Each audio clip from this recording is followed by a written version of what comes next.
There you have it, your APTA national champions.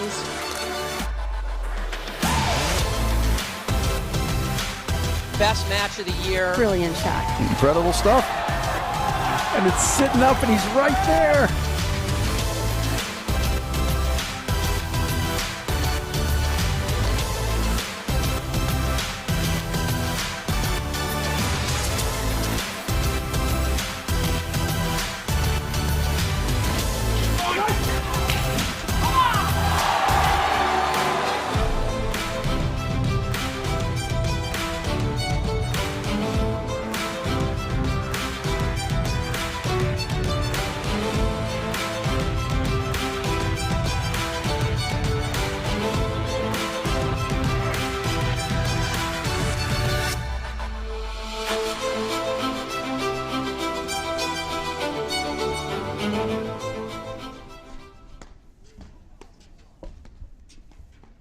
Good morning and welcome to the APTA Tour. We are live from the Orchard Lake Country Club in Detroit, Michigan, bringing you the Detroit Invitational Grand Prix, a 2022-23 APTA Tour event, which is the sixth stop on the APTA Tour, presented by Remedy Plus and sponsored by the APTA membership, the APTA national sponsors Paddle Pro and Fusion, and local sponsors Bell Tire, DIAG, Detroit Platform Tennis Association, Asset Health, Jack McNaughton, Stretch Lab, Lux Homes, Dobai Real Estate, Marissa Thomas, Gen Oil, Crest Automotive, Howard & Howard, Hudson Avenue, Hardy Cosgrove Luxury Real Estate, Thursday Night OLCC Guys, and Capsiva. I'm Mike Raleigh, along with Matt McClure, bringing you one of the men's semifinal matches between Humphreys, Osis Koenig. Who else we got here, Matt? Tyler Frazier and Adam Morgan. Sorry. Tyler Frazier and Adam Morgan. No, that's all right. We're all Matt, good. This is the draw we got on the screen right now of how the players got here, which looks like Osis Koenig, I got to see a match yesterday, and it looked like they kind of rolled through the draw and sort of straight set victories, and Frazier Morgan seemed to have done the same. Kind of not a doubt that this is where the tournament was going to end up, I think, when you looked at the players and the seeds. It's always nice for a tournament director when the seeds hold true, isn't it, Mike? Well, I think it is, but as a fan of the game, I don't know if that's always the greatest, but, you know, I think we're up for a great match here. You know, we've got, I think, some of the young talent, Osis Koenig and Humphreys. I got to watch some of their matches at the Chicago Charities about a month ago. It's, boy, talk about talent, dedication, and drive. Semi-final round match, best of 3 sets with a 100%. Over here, this is Chris Humphreys warming up in this deuce corner, a lefty with a huge backhand out of that side. From Morristown, New Jersey, Mr. Chris Humphreys. And from Bedford, New York, Philippe Osis Koenig. To the right of the chair from Cincinnati, Ohio, Osis Koenig has got the Rocky look going here. He's got the Illinois, gray sweats. Morgan. Frazier and Morgan have won the toss and have elected to receive. This is Tyler Frazier here in the Navy hat with the all black, and then Adam Morgan will be playing deuce side also in the all black. And I think, you know, one of the keys to their match, as per usual, is to try to match their outfits as much as possible. Boy, that's you know, you dress well, you play well. I've heard that. I tend to dress like a homeless man on the court, but explains our results together, I guess. Well, as per usual, this is going to be a 2 out of 3 set match with regular scoring in the main draw. The back draw matches were best 2 out of 3, but they played a 10-point tiebreaker in the third set. And at this point in the tournament, that's usually what I would be asking to do as well, even if it was in the main draw.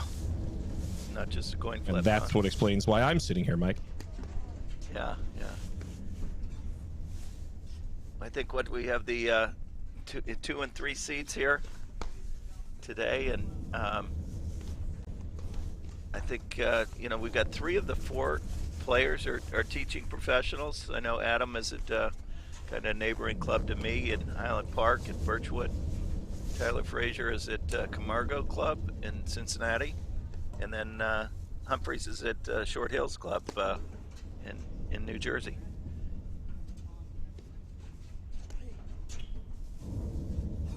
Interesting, fun, not fact, but you were involved with the live streaming. I was calling one of the Osis Koenig Humphreys match, and they warmed up for like 3 hours before the match. But it was funny. They each had a one headphone in their ear, and they were sharing their music. I never found out. So they could get into the same rhythm, Mike. Yeah. I mean, that's partnership there. But I think they played on the same team in college, and so they go way back. Yeah, lights. Well, what do you think we're looking for here from the players? There's obviously a lot of different shots and variety on the court. Any particular strengths pop out for these guys? Well, I think it's funny to say that there's one player that's more Guys will go balls every 7 games. explosive than the rest, but I do think Osis Koenig, that one of the things that he does is he tends to, he's a bit of a disruptor in the sense that he likes to shake things up, likes to blitz. Good luck, guys. And it'll be interesting to see how Tyler and Frazier are handling that as they, when they're at the net. And I think that's kind of one of the things I'd look for is that interaction between Osis Koenig kind of with his blitzing and coming in, and how well they're handling it. Yeah, agreed. Tyler. I think the team dynamics here are pretty unique as well, because we watched a match yesterday with Humphreys being so incredibly disciplined out of the deuce side and just refusing to drive any ball on his forehand, just wanting his backhand to kind of run the show. And Adam Morgan as well is a very disciplined player. I think you're going to see more, kind of errors out of Osis Koenig and Tyler Frazier just because of the style of play. But yeah, let's see how it goes. And probably more winners as well. And we're off. Yeah, agreed.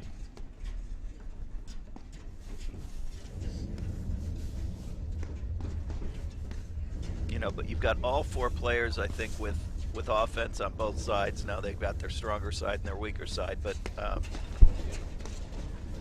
it's there isn't really a place to hide on the court.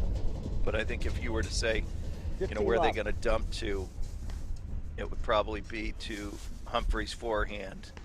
And then on the other side, is it Tyler Frazier forehand? I'm not sure. 30 love.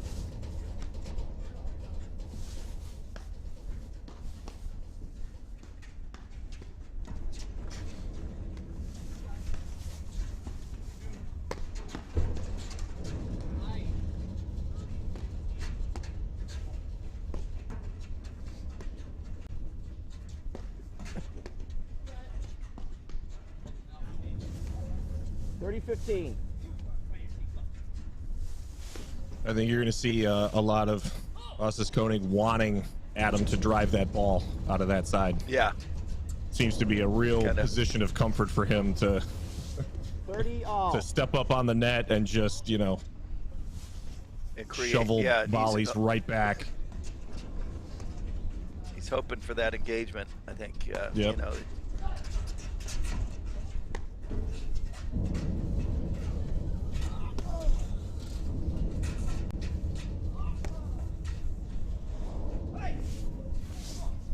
$30-40. Well, you don't see many overhead winners these days. Nope. Deuce.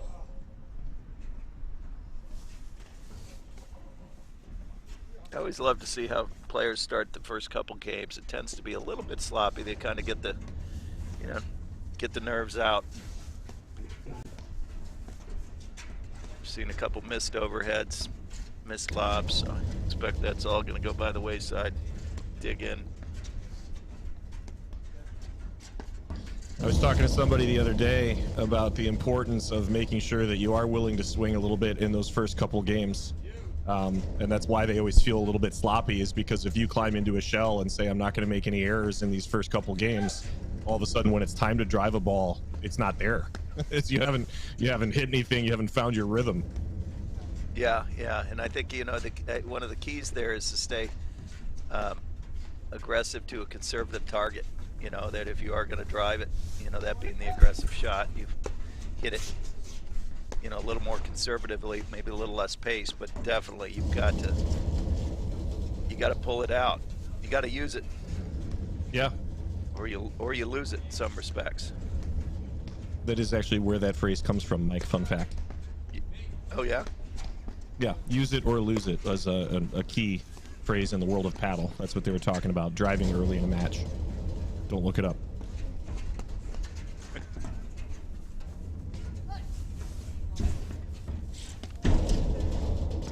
Gosh, that was a sneaky little ball there from Humphreys, wasn't it? Trying to catch, see if Tyler Frazier would be asleep. Yep. Well, I think early on we see the strategy of Humphreys. Moses Koenig looks a lot of heavy diet of steady diet of balls into Adam Morgan's corner. Yeah, and really kind of only engaging Tyler when they know that they have an opportunity to kind of put it behind Frazier or make him move.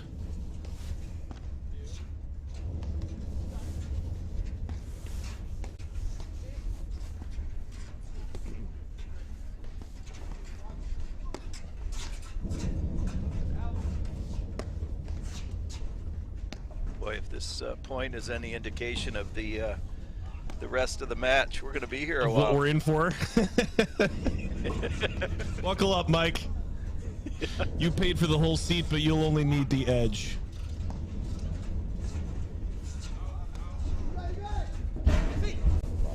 Great ball there by Frazier to catch that thin enough. Sensing that they were on their heels looking for the heavy roller, and instead cuts underneath it.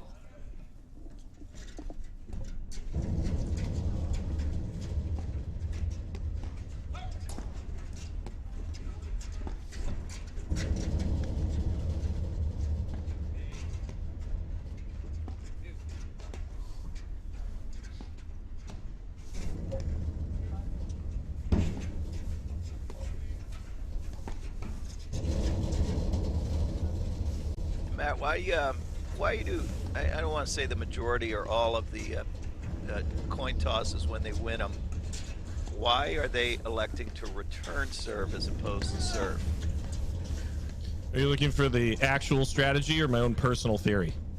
Well, I'd like a little bit of both. Why don't you give me the strategy first, and then we'll go. All right, I think that the strategy is when you're early in a match, especially in the world of paddle, and this is the way I would coach players as well. I think that somebody's going to fault, or there's going to be a little bit of nerves, and you know, as you kind of work your way into it, and so why put yourself in that like position of stress to start a match, especially when the statistics would kind of back up that, what a pick. The statistics would kind of back up that there's not a huge advantage between, you know, serving and returning, being at the net versus hitting returns in the backcourt. So that's one of them. Yeah, I think the statistic is that it's somewhere around 52% of the service games are held. Right. And so you're almost at a 50-50, you know, ratio of holds to breaks or breaks to holds. Yeah. And I think for most players, you know, you look at that drive is you know, a stronger position than a server. Game Frazier Morgan. They lead the first Case in set. point, here we have our game to first start break off of the here, match. Mike. Yeah. If I was to give you my own sort of personal internal psychology of it, I think that players want to start with what they like to do. And so unless there's not many paddle players who love their serve more than they love their return of serve. So I think if that's your go-to, that's what you're looking for. Yeah, I think you start with your strength.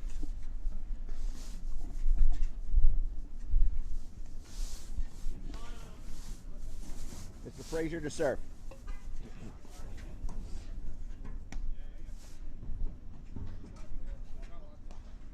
Well, I love to see the different variations in service, delivering the serve now. That being one right there. That's the corkscrew? Tomahawk chop. Yeah, Yep. that was the tomahawk chop. Just short toss with a violent cut on it. And there's that backhand you talked about.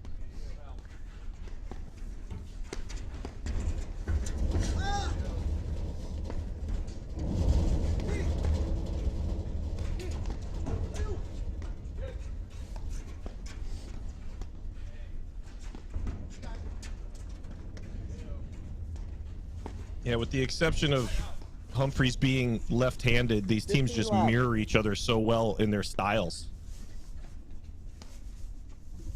That's a great point. As we were talking about earlier, Ossis Koenig wants to be on the net, and so does Tyler Frazier. Absolutely wants to step up and jam volleys back, so.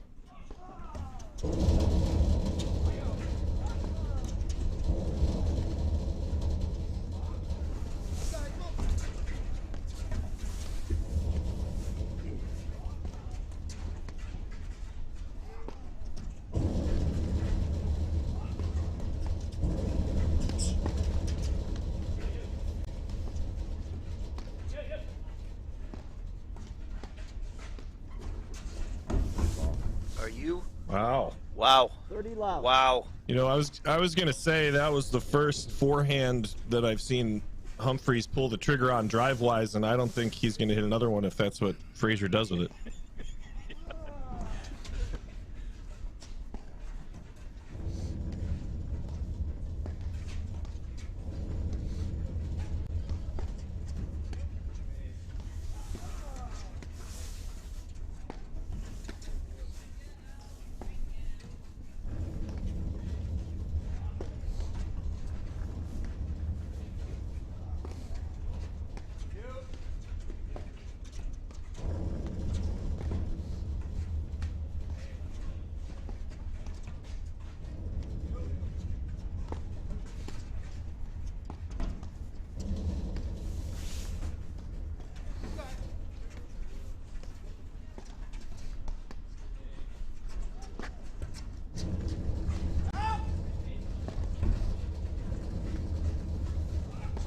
Great communication from both teams.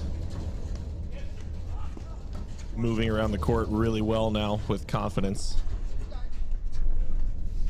Yeah, I think they're now full on into their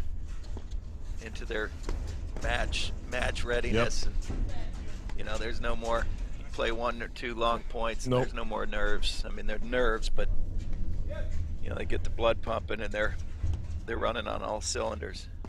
They're in it, yep. Great ball there.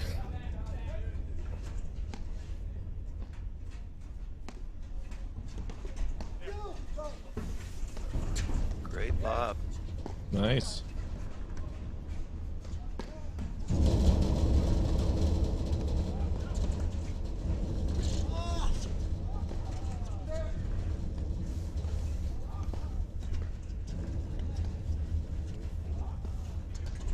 You know, and I think if you were to say, okay, let's compare the two teams, you know, backcourt and front court and where the strengths lie, you know, I think as we've seen so far, Tyler Frazier's ability to kind of finish points, you know, I don't know if Ossis Koenig and Humphreys have that same ability. They're similar, or, you know, they all have the ability, but whether, you know, I think the benefit so far, the advantage would go to Tyler Frazier and Morgan in that sense. At least from my limited, I've only seen Ossis Koenig play and Humphreys play a couple times now. I'd agree with you there, and I think that's going to be highlighted by the number of times you're going to see the attempt. Like, I think you're just going to see Frazier go for those types of shots just more often. Great point. Great point there. 30-15.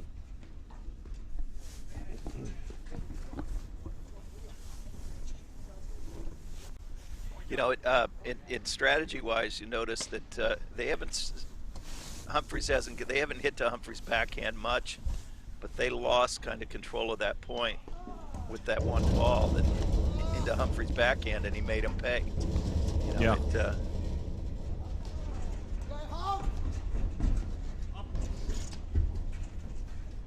See, Tyler's using that cutter almost as a way to disrupt the team and get them to just to open up the court. I don't think he's expecting that to be a winner. Yeah, no, that last one in particular, that's just a shot that's designed to change the setup of the court. Kind of scramble it up a little bit. Wow. Mm-hmm.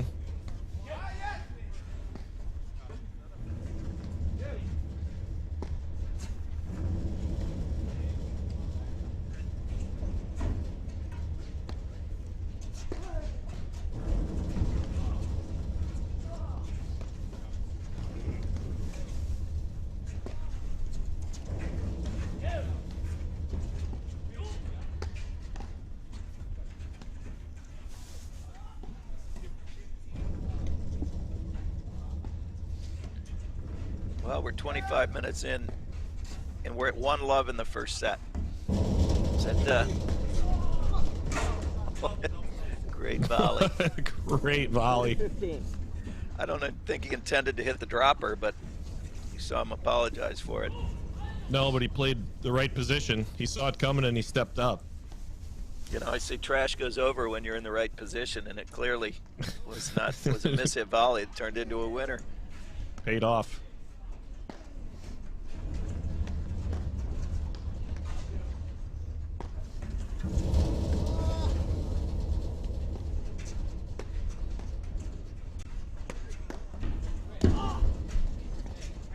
Great stab. Starting to see Humphreys shift over a little bit more to try to pull the trigger on his backhand. I don't think he wants balls to end up in his forehand as a dump zone the entire morning. It was a great game. 2-love here for Fraser Morgan. They consolidate their break, start the set. Love 15. It's a good example Good drive there of from Adam Morgan. You know how disciplined he is, that Humphreys made a mistake and dumped the ball in a spot that Morgan could drive, and he made him pay.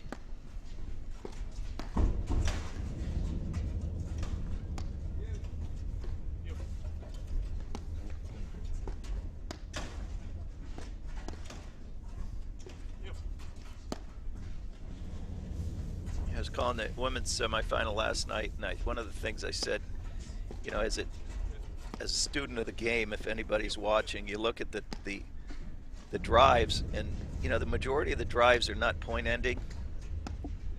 You know, and I'd say, I don't know what the number is, you know, percentage of drives that come back is, you know, astronomically high. I mean, how many drives have we had in this point already that have been volleyed back throughout the match? We got to be, you know, for every 10 drives they hit, maybe one is a point-ending drive. But yet, the majority of the population that play out there, they get one drive and they expect, I gotta win the point on this thing, and they think it's broken if it's coming back. Right. Or the mental checkout that happens if you hit 2 drives in a row and the point's not over. Yeah, and it's, you know, reset. And yeah, it's just another shot. It's just another shot in the game. I say it's another shot in the series. Doesn't mean you have to do more if it comes back. You just have to do it more often. Right.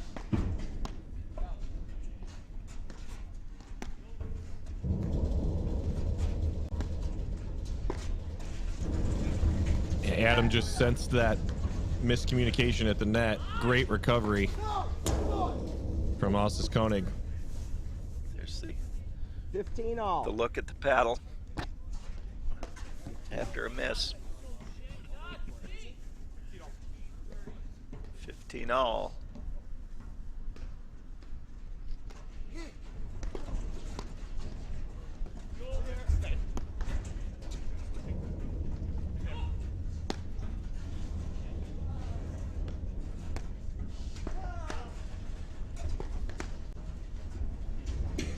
Yes!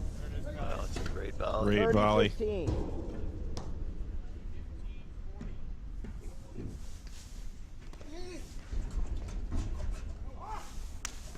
40-15. Frazier might want that one back. Not sure. He's working on something. He's got a new serve.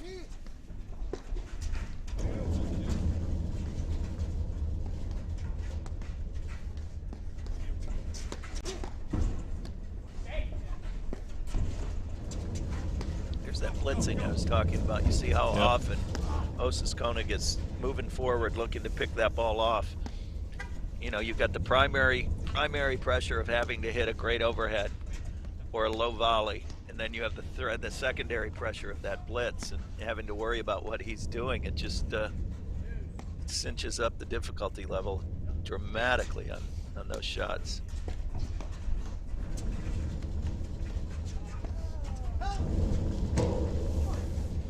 That's a great overhead. Yep, so stayed nice and low out of the side screen.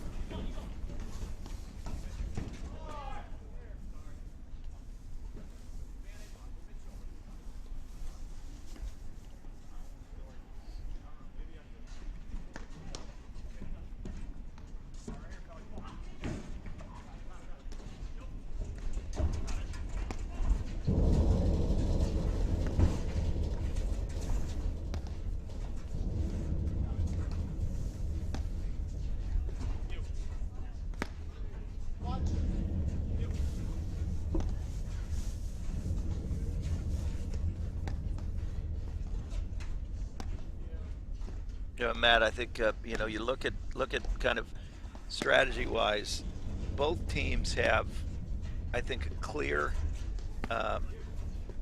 what you hear a lot of people talk about, alpha dog on the court, or you know, captain of the overhead, whatever you want to call it. But there's kind of a clear team setup of who's going to take, you know, the overheads. For Tyler Frazier and Adam Morgan, you can clearly see that they switch to get Frazier on the left-hand side to hit most of the overheads. And then, you know, from Humphreys and Osis Koenig, you see that Humphreys, since they're targeting more to Adam Morgan's deuce corner, he's taking a good, a higher percentage of the overheads. And, you know, I think that's as a teacher of the game, a lot of times teams out there aren't doing that. You know, it's like, well, every man for himself, and we don't have a plan. Yeah, it can be more tough to make a decision when every single ball goes up in the air, right? Ooh, little let-court dribbler there. Humphreys, this is Koenig. Frazier and Morgan lead 2-1.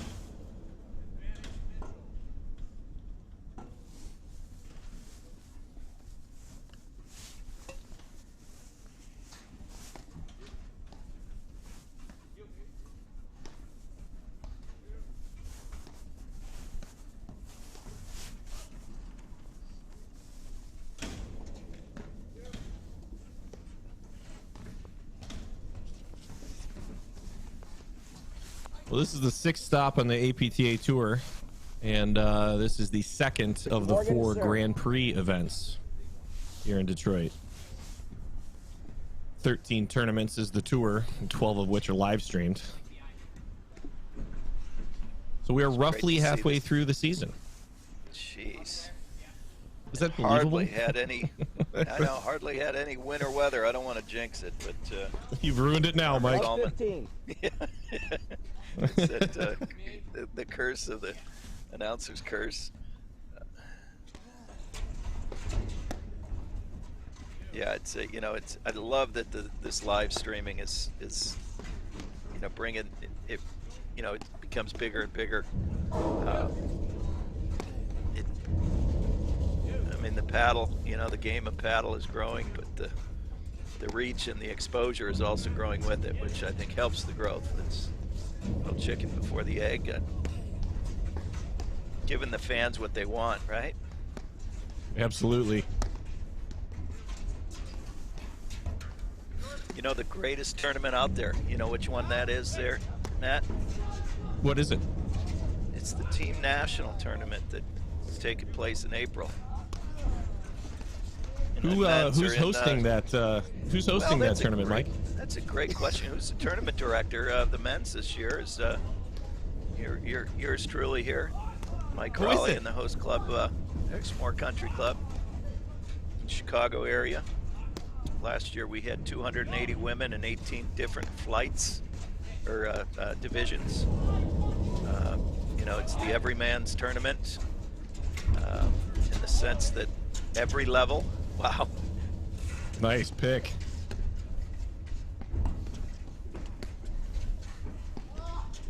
Every level is represented.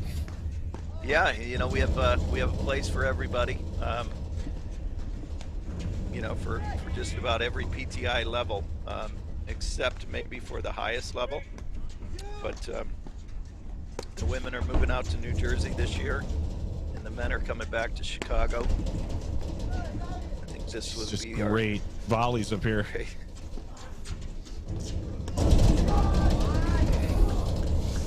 A frustrated swing from Frazier. Kind of irritated that he didn't get more out of the last couple shots, but just the movement at the net from Humphries Koenig was just too strong. You're on top of every ball. Love 30. Humphries and Koenig are up. Love 30. Have a little lead here. Yep. Do you teach that volley there? No. No, I do not. Better. You know, you were just talking about the importance of the live stream, and I think it's great from a teaching aspect, but I do have people that... Nice move. Good hands. I have people that have said, what should I be learning from the live stream? And I basically say all of the positioning and none of the shots. Yeah, I guess you're right. You know, it's... The way you move around the court, yes. The way that everybody puts spin on every single overhead and shifts all over the place and can convert, you know, those styles, that's not something that the average player should be doing.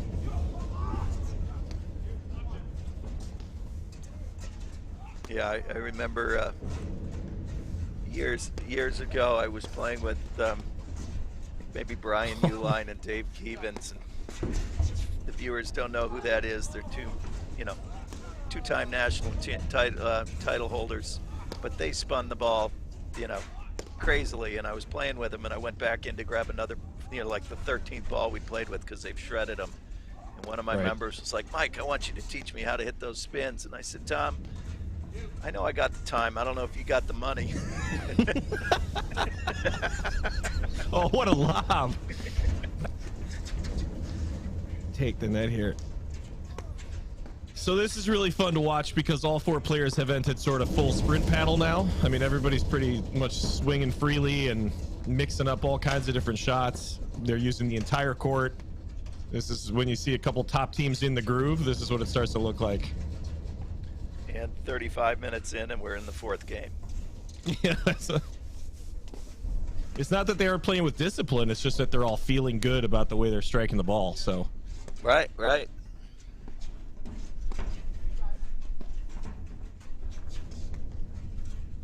And I have to say, it's somewhat, I think if you think about it, exhausting and daunting that you have to work this hard to win a point. And you know, there's a reason why we're looking at, you know, some of the top seeds, some of the top players in the game, teams in the game. It's because they are willing to work that hard. Yeah. Yeah, I think that this is where it comes, you know, that some points are worth more than others, not from a score perspective, but from investment perspective. You know, you play a couple of big time points and, you know, you throw everything you have at somebody and those points don't go your way. That can be the collapse of an entire set, you know? Yeah. And so far the acceleration seems to be benefiting Humphries Koenig, that Frazier Morgan have missed a few drives in a row here. All right, 2-2.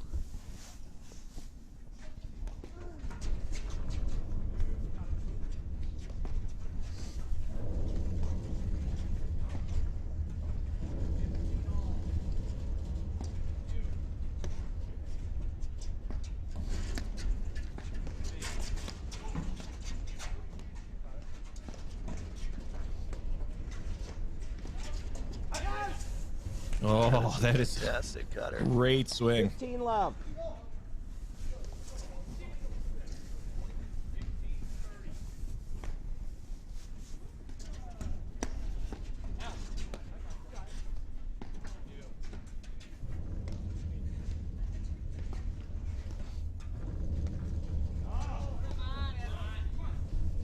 30 love. Boy, an uncharacteristic loose error there from Adam Morgan. He doesn't miss a lot of lobs, does he? 30 No, he does 15. not. And then he totally redeems himself.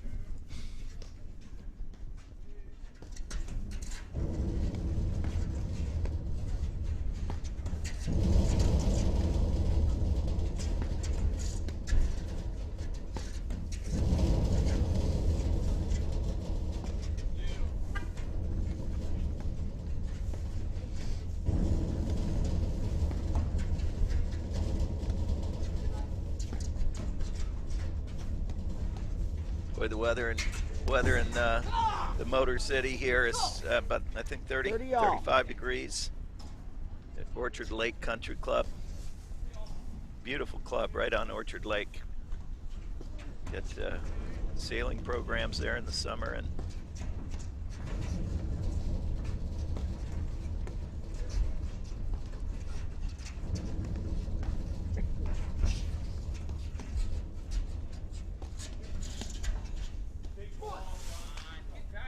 It's a good roller. 40-30. Buried itself. Stayed low. All right, a little opportunity here. Take the lead for Ossis Koenig. Chris Humphreys.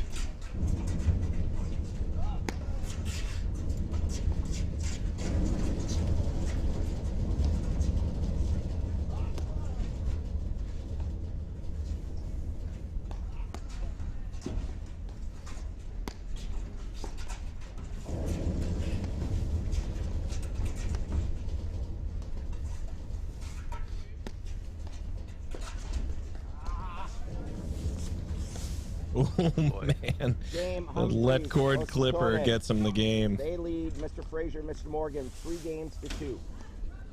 All right, Mike. Well, we're going to take a quick word from our sponsor here, Paddle Pro. For over 20 years, Paddle Pro has been recognized as an industry leader in platform tennis. The knowledge, expert advice, vast inventory, and ultimate customer service will help any player find the perfect equipment to take your game to the next level. Paddle Pro is the only website to carry all platform tennis brands. For more information, go to paddlepro.com. yeah, shout out to Bob Considine there. We've got a little bit of a momentum Frazier shift to here, Matt. You know, Frazier, Morgan jump out to the 2-love lead, and now Humphreys and Ossis Koenig have bounced back with 3 games in a row. Yep, very minor, but able to win the right points. Oh, that is a big move there from Humphreys to read that ball. Jeez. The reach of Condor there. He was able to reach all the way across the court, catch up to it, and hit a point-winning drive.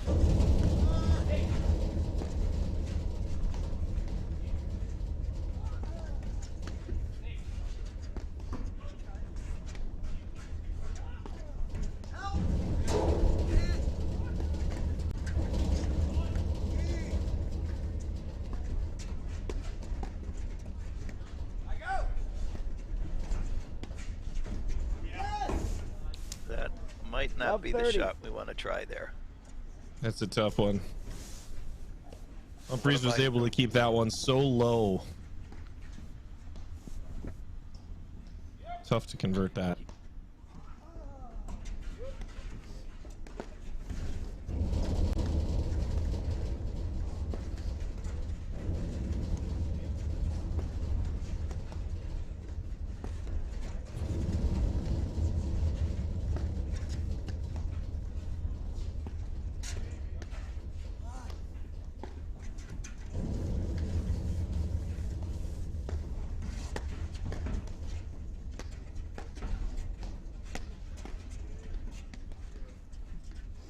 Boy, that two-hander is just filthy. Lots of different targets with that shot. Tough to read. Yeah.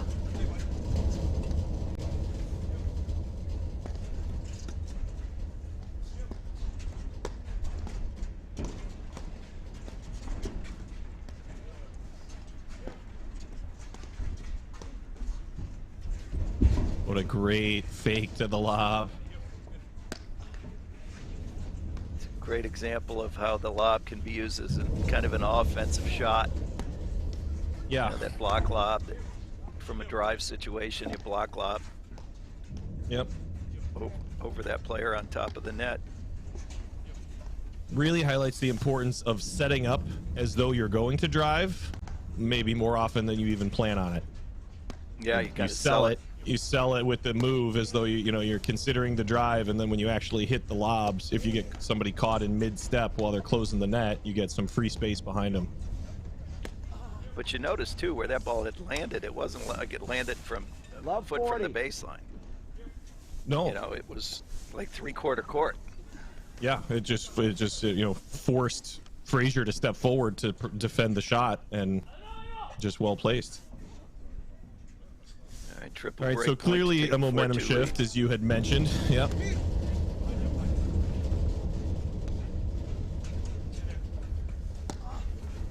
And I think it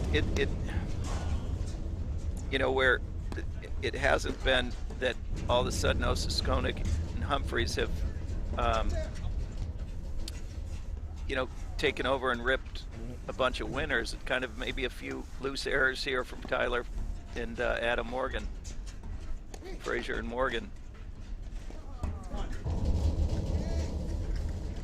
Yeah, if anything, I would say that it's almost more of an energy level thing, like kind of a body language. You know, they're fist pumping between points, and they're excited about, winning the big points that they are. And Morgan, Frazier, I'm not going to say they're deflated, but they're just a little bit more even in their energy. A little flat. Yeah. Flat. Yeah, maybe a little flat, but just It's a good drive. But I feel that you get a little tough to get excited sometimes when you lose 4 games in a row. Yeah. Osis Koenig to serve.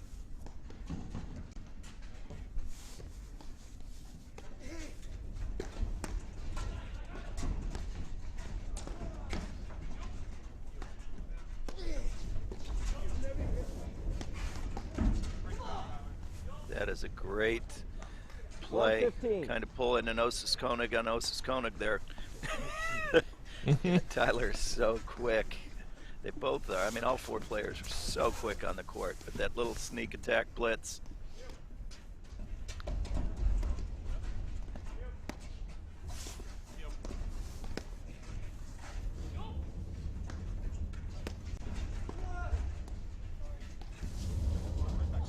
Love 30. Little let cord.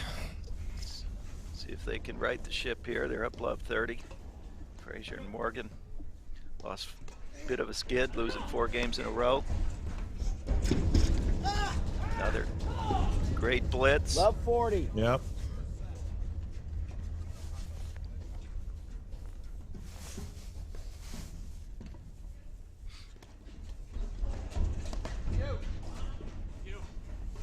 Funny, you usually don't see the returner. I think at the lower levels you'll see kind of the driver blitz in behind their ball, and at the highest levels we see the partner blitz and the driver kind of resetting behind him. We just saw Tyler Frazier have a little chip in charge there.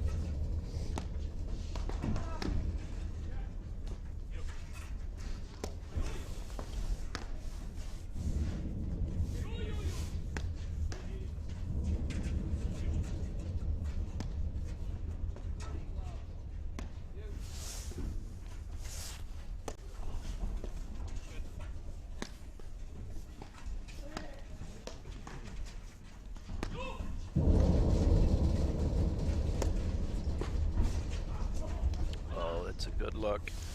Yeah. 15-40. Adam built that well and saw the opportunity. Wasn't quite able to convert it to clear the net, but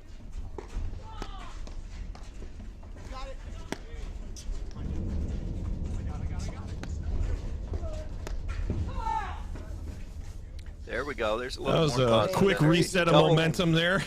Yeah, a little double fist pump. Mm-hmm. They got your flatness. They got your flatness, Matt. That's good. I've been texting Adam. Hopefully he's getting it on his watch.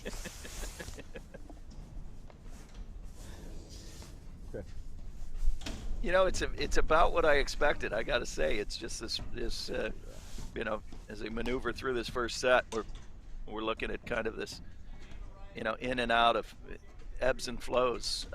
Yep. Kind of mini momentum shifts.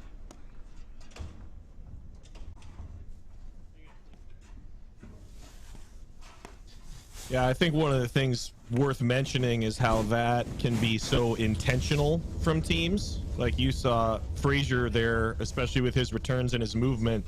He was trying to break out of, you know, whatever that little funk is that they were in for those last few games. You know, hit a couple of returns, close in, you know, make a very intentional blitz. He very, very much planned.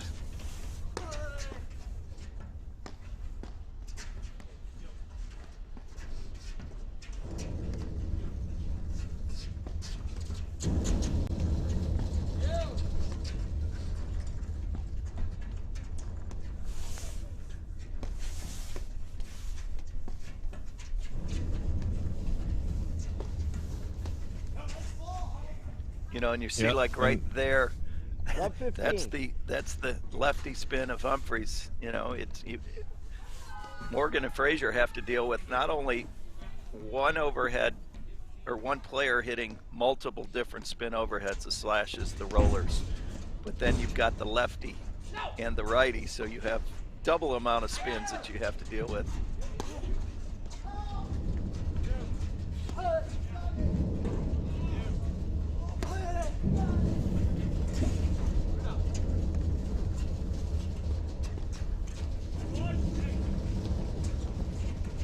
We hadn't seen that one yet from any of the players. I was wondering if it was going to break out. 15 all.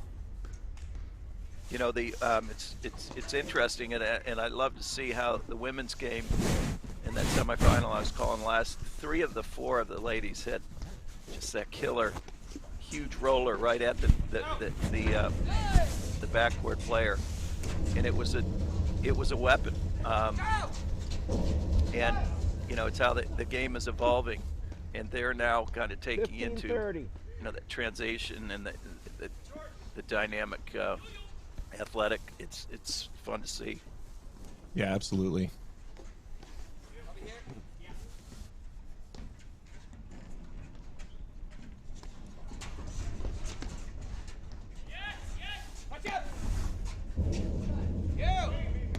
Communication there on the blitz. Yeah, you know, and I think great lesson. I mean, there's a lot of lessons out there for the fans and players that, you know, they're watching from their couches. But, you know, when Tyler Frazier's hitting the overhead, Adam's eyes are on the opponents. They're not on Tyler hitting the ball, because he's looking for the threat of that blitz and is communicating. It's a great play. 30 all. Yeah, great move as well. Get 30 all here. Adam Morgan serving. Down 3-4. If you're just joining us for the men's semifinal, Frazier Morgan serving, 30 all, 3-4. 40-30. Humphries and Ostis Koning here are closest to the camera angle. Leap Ostis Koning returning serve right now. Chris Humphries in the hat on the deuce side. Tyler Frazier streaking across the middle of the court to hit volleys. And Adam Morgan Game, Frazier with the white hat in the deep court. All. It is now 4 all, and we've been playing for 4.5 hours.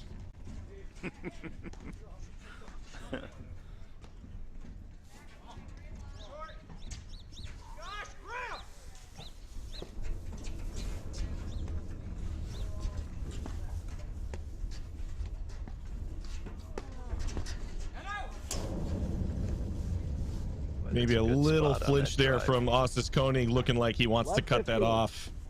Perhaps Humphries, you know, feeling like he made a move and then wasn't responsible at that last second. Definitely something going on there, right? Because he would not normally miss that volley. But I think that's, you know, another reason that you, when you're driving, we're driving Adam between them. You don't see the players hit into space necessarily. It's more through the team, and the ball driven up the middle created a little confusion. Got a volley error.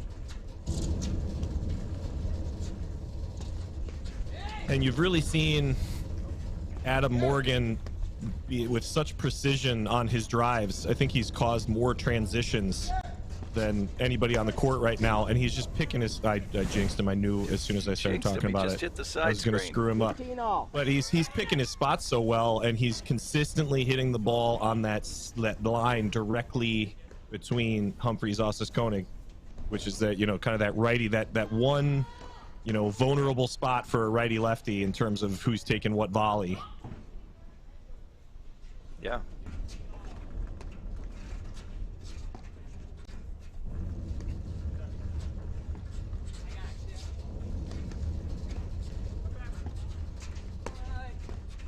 You know, and looking back at this set, we've already mentioned, but we had these mini momentum shifts of 2 to 3 games where Frazier Morgan jump out to that 2-love lead. Humphries, Ossis Koenig come back with I think 4 games in a row, and now we see 2 games in a row from Frazier Morgan at 4-all. What a volley. 30-15.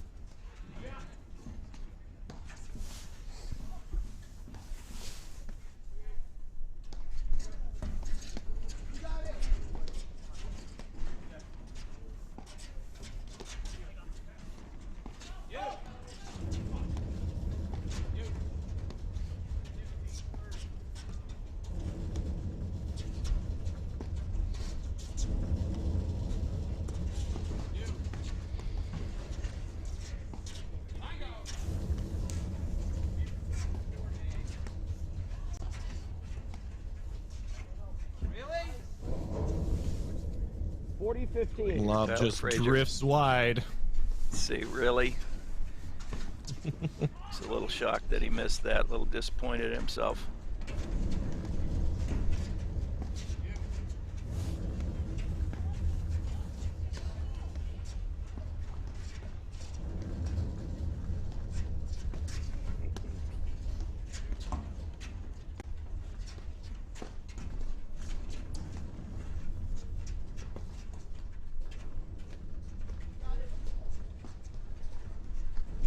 Starting to see Humphries go after some more overheads, not something he was really doing in the first few games. 40-30. Yeah, that was a great lob. Really putting Morgan. some more spin on stuff. Yeah, and Morgan just puts that lob in a perfect spot. You know, and you notice that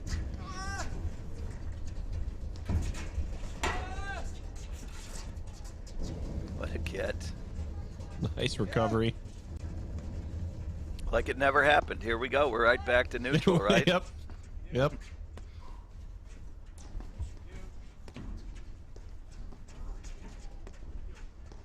And you see that how Adam Morgan is targeting, you know, the line on his lob, lobbing in front of him since he's seeing the majority of the balls.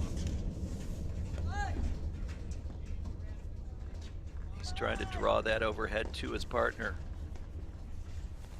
Redirect the overhead back to Tyler Frazier by lobbing down the line.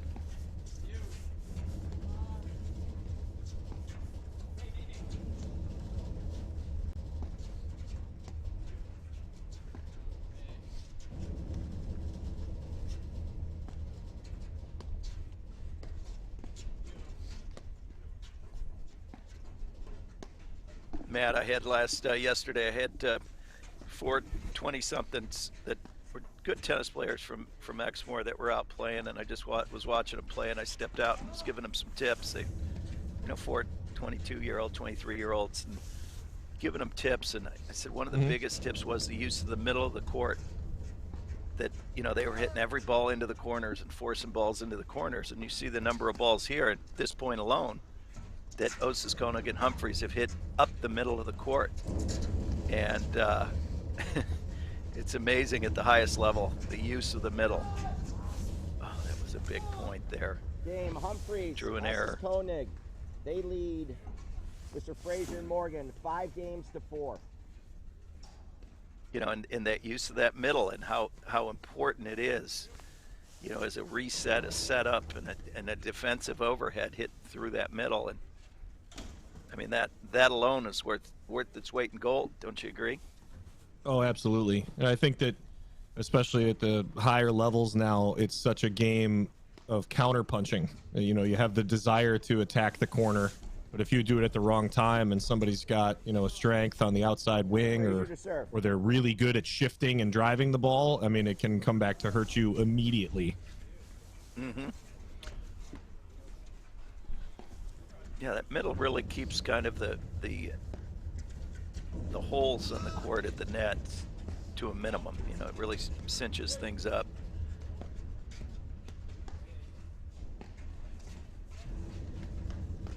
Boy, that little off-speed shot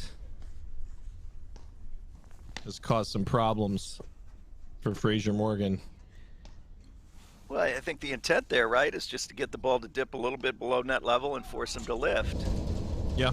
And, you know, I think we've seen Tyler miss 2 of those volleys in the last couple games.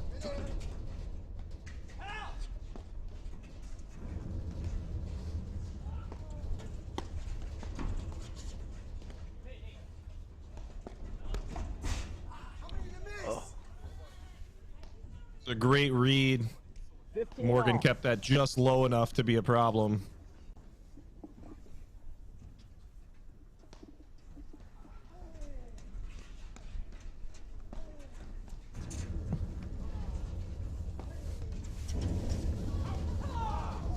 Great overhead. Yep. 30-15.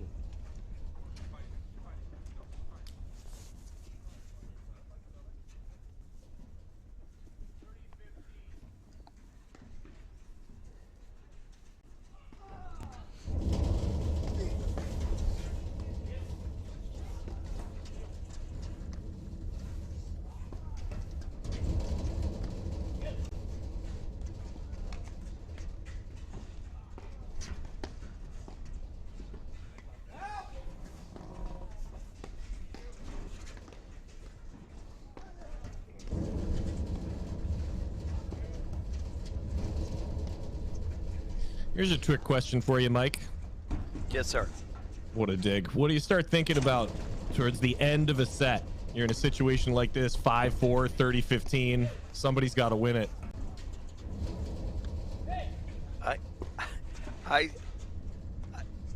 What do I try to do, and what would I coach is, you know what, you're going to show this is the time for more discipline, and, you know, really love the shot that you're hitting.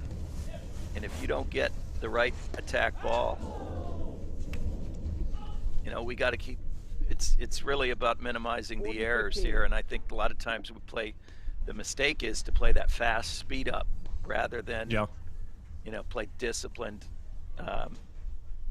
paddle. Doesn't mean you're not going to hit it when you get it, but you better love it. Yeah. Yeah, I introduced it as a trick question because I really feel like if you have the momentum, the thing you think about is nothing. You try to think about nothing. Like if it's working, it's working, and you try to stay in the flow. And if it's not working, maybe there's some more to do. But even then, you're like you mentioned that discipline, but that tendency is to be like, we got to close this set out and really step on the throat and accelerate, and it almost always has the opposite effect. Right. Yeah, you got to dance with the date that brung you. You know that. I mean, you're doing something right if we're at 4-all, 4-5 in the set. Don't play a speed up. Don't, you know, you got to. I was saying that to a group of women the other day. They're like, God, we're getting a lot of 4-all, and I said, well, what's tending to happen is we're losing our way a little bit. Mm-hmm. You know that if you're getting to 4-all. Great roller. Game, I mean, Fraser, Morgan. you notice there how You're disciplined tied at both 5-all. teams played, and it takes 2 great. You don't see a lot of winning overheads, but we had a nick So there. 5-5 here.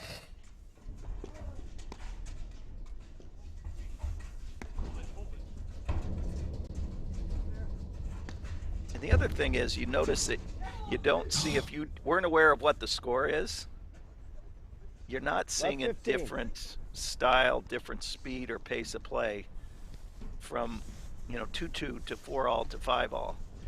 They're staying with. They're staying with their kind of their style of play.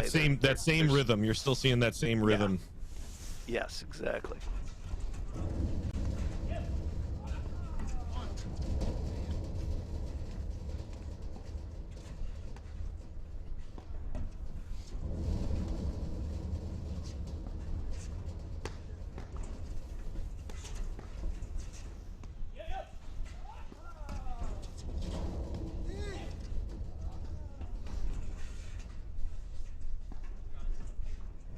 Humphries is really moving on that ball early now when he sees that wind up from Tyler Frazier.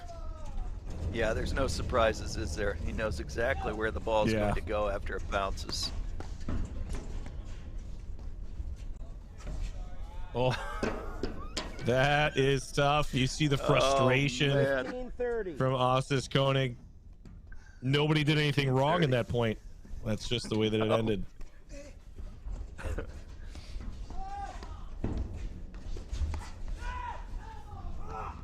Wow, that's a great combination of shots there from Frazier Morgan. Yeah, you see Frazier sneak up and snipe that little waterfall before it got into the corner.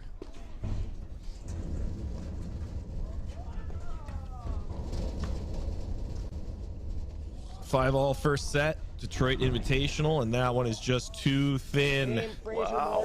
6-5.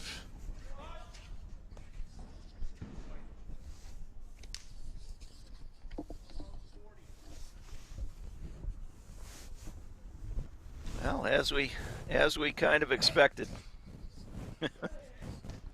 Yep. An hour into it, and we're 6-5 in the first set.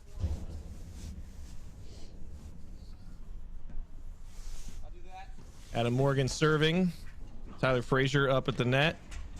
Chris Humphries returning serve right now. Philippe Ossis Koenig streaking up there to take over.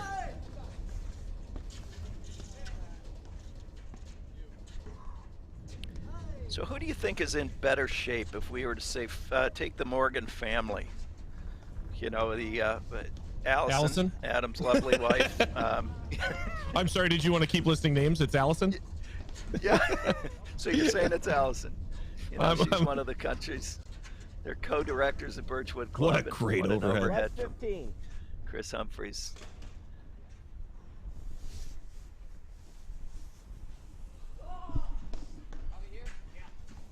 Yeah, Allison Morgan might be a machine created in a government lab to play paddle and be into fitness. I can't rule it out.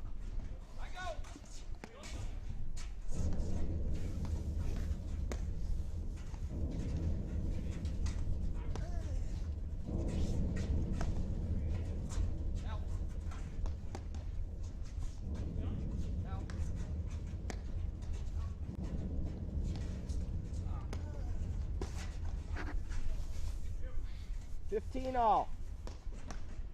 See, I think like that ball like that, maybe Humphries wants that one back in the sense that he wasn't fully committed to hitting it. Yeah, it looked more like perhaps it was a target of opportunity rather than a full setup. Maybe not committed.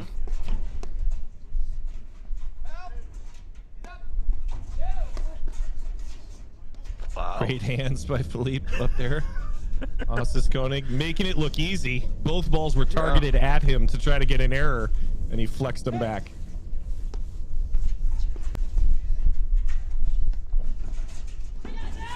What a read.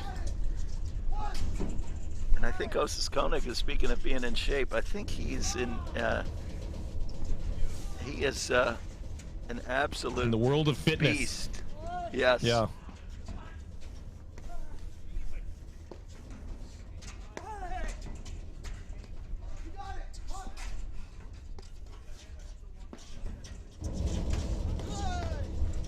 What do you think the two most, what would you say the two most impressive things that, you know, the top players are doing?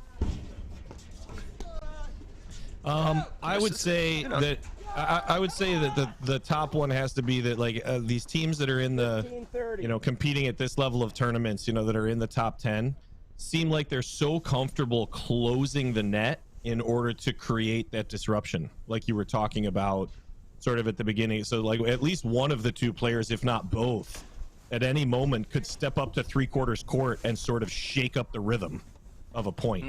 I know you're seeing it happen, you know, on the other court. You know, that's a big, you know, Wanaraya kind of play. I know that it's really uncomfortable when, you know, Durant and Mitchell do that kind of thing. Obviously, you've got Frazier doing it here. You've got Ossis Koenig doing it. I mean, it just seems like there's more and more players that are willing to kind of take non-traditional positions in order to change stuff up. which is a lot different than the be successful by staying back at the baseline and lobbing 900 balls in a row. Yeah, I completely agree. And to that point, I just say too, it goes with that is they're so nonplussed when they're volleying, you know, that regardless of the speed and the you know, it's just such a solid positions, and if it isn't there, they let it go through, but the hands at the net.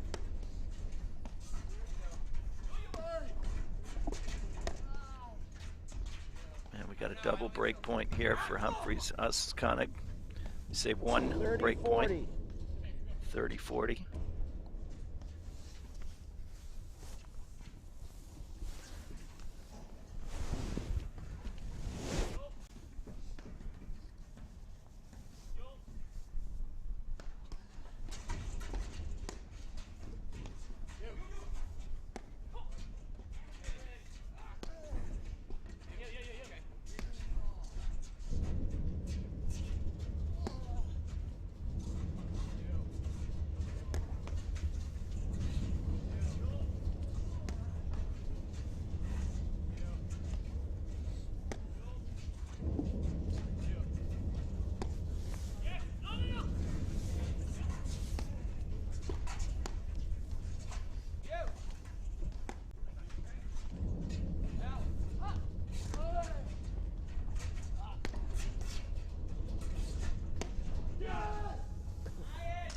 Boy, and here Great we drive. are, 6-all.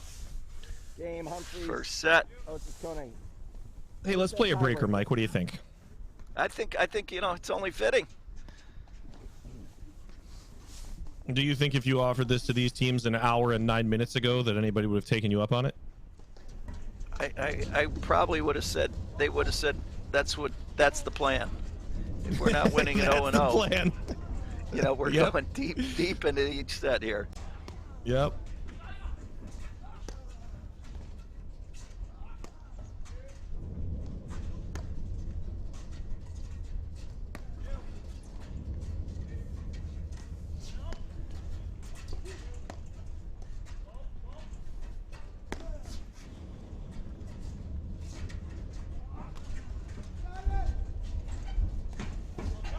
Wow. Nice recovery by both teams. Humphreys plays a little pickleball angle. Great lob to get out of trouble. They'll recover.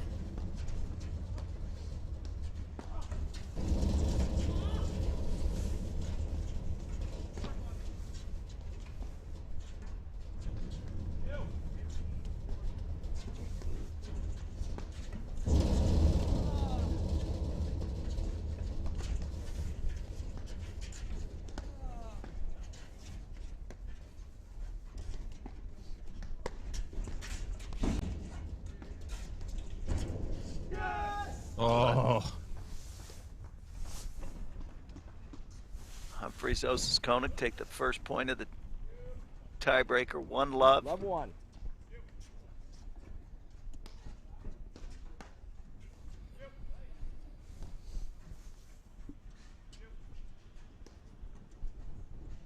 And the fist pump meter, I think Frazier and Morgan are behind in that. They're down in the tiebreaker, and I think they are down in the fist pumps getting too. Yeah, I'm getting the impression that Humphrey Osis Koenig really are sort of just, you know, pumping themselves up with each opportunity.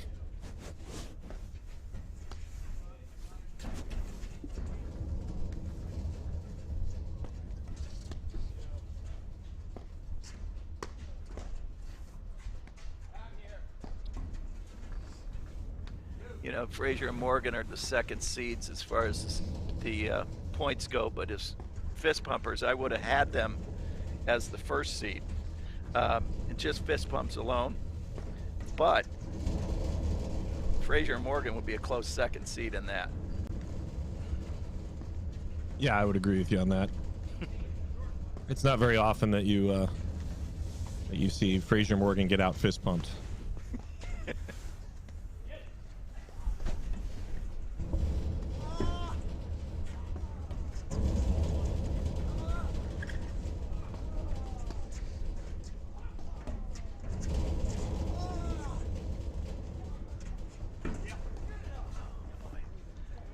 It's 2-love in the breaker. Love 2. Yeah, it's a tough one. It might have been a little bit off the net to execute that properly. Yeah, I gotta respect Frazier though for trying to play the same style that got them into the breaker. You know, it's not like that shot's gonna go away just because they're playing a tiebreaker and it feels like there's a little more pressure. He's gonna take his swings.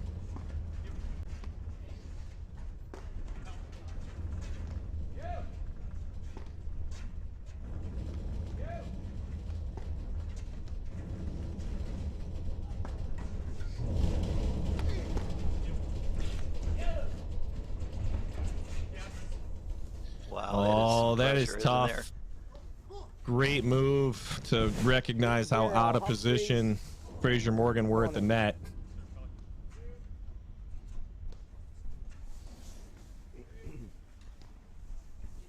Humphreys, Osis Koenig here to serve. 3-love in the tiebreaker. First set, semifinals of the Detroit Invitational Grand Prix. Yeah, do sec.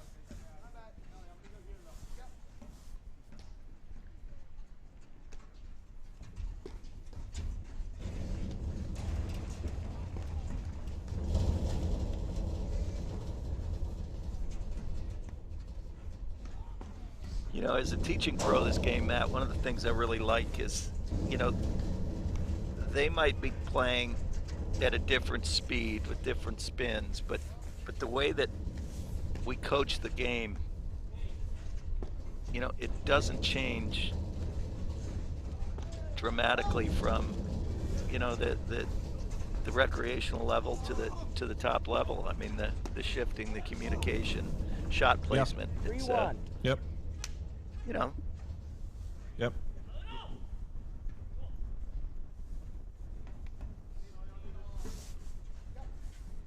Yeah, I agree with you. I think that the execution of it looks a little different, and by a little I mean totally, but the kind of spirit is the same. The kind of general mentality remains.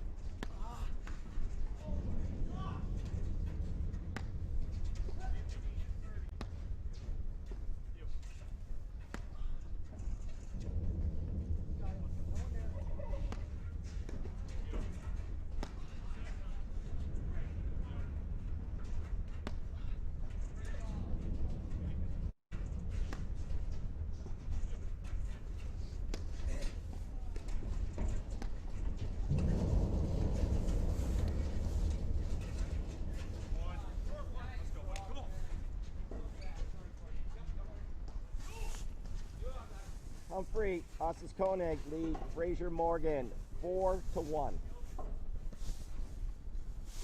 So 4-1 on the switch. Humphreys, Osis Koenig starting to taste it in the first set. 4-1 in the breaker. I'm back. I had a little technical glitch there. Sorry. Did you miss me? I was gone for about 30 seconds. 1-4.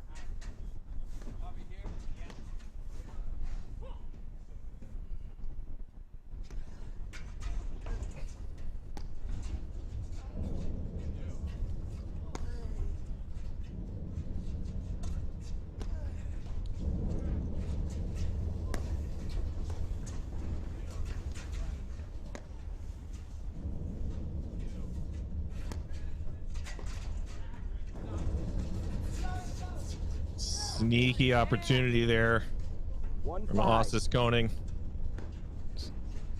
Does that take us to 5-1? Indeed it does.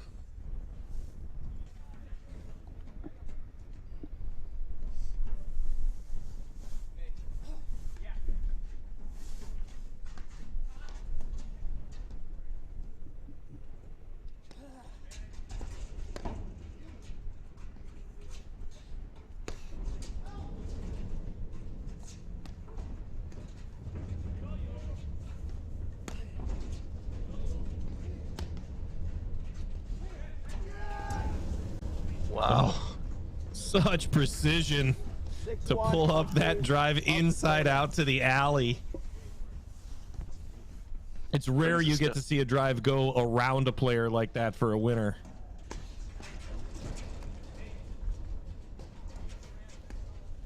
Yeah, of all the drives, how many have we had that have been kind of into that space?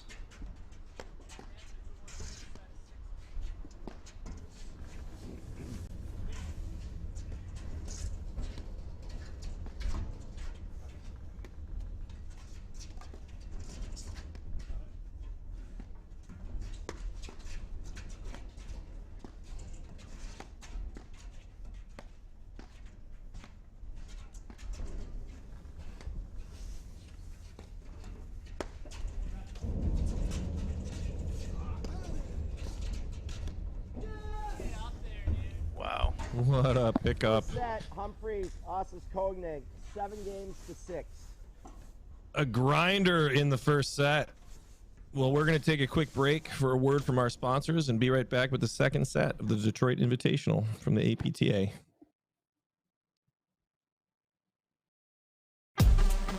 High performance never tasted this good. Chocolate, berries, cinnamon, agave.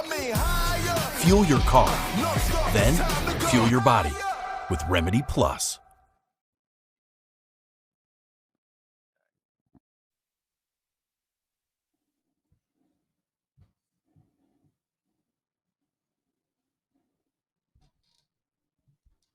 And we're back. Welcome to the second set here in the Detroit Invitational men's semifinals. Chris Humphreys, Philippe Ossis-Koenig took the first one in a breaker against Tyler Frazier and Adam Morgan.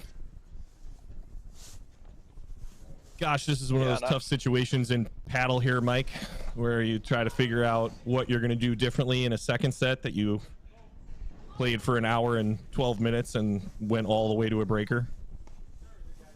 Yeah, and I mean, if I were, the coach, I don't know if I'd make any. I think sometimes it, you lose the first set and it comes into, well, we got to make changes. No, I think, within that tiebreaker, it wasn't one thing that they're going to make. I think it's just a matter of kind of playing a little bit tighter, and it's what you'd expect from high-level paddle, going right down to a couple points here and there.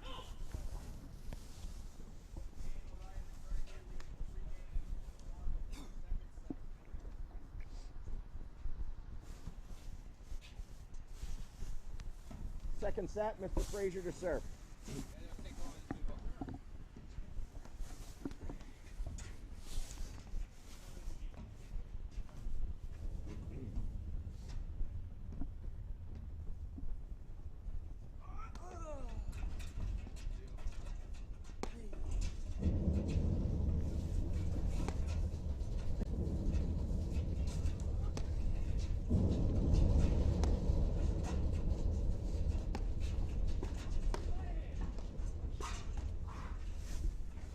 Love.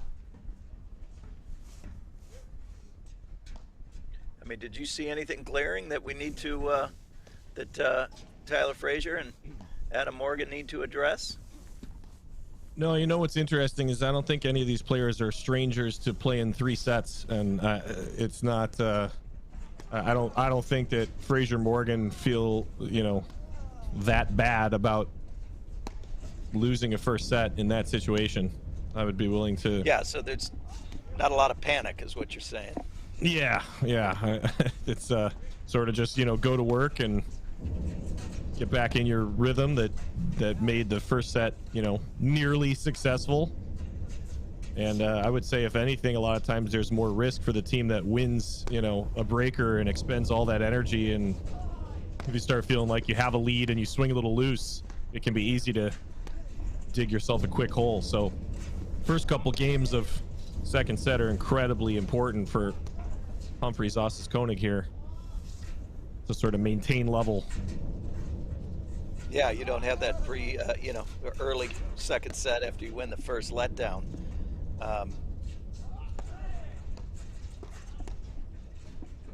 From either side, it's like, don't start the funeral yet for Adam Morgan and Tyler Frazier, and don't start the parade yet for Humphreys Ossis-Koenig, because there's still a ton of paddle to be played.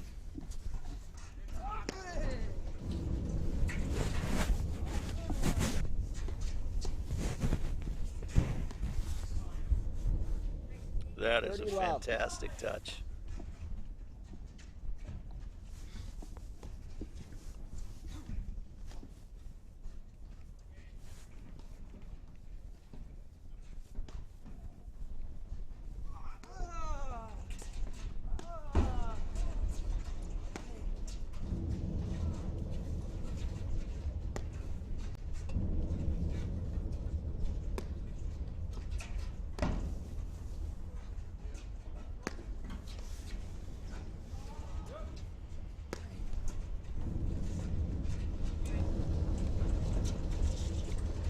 Get off the leg Nice cord. dig. Oh! Oh. Sometimes you get the hard one back and have a little bit of a fumble on the easy one.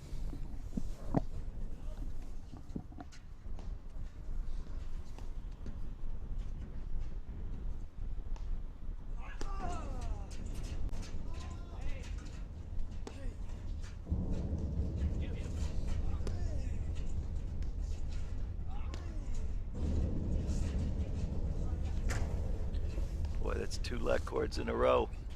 30 all. Good.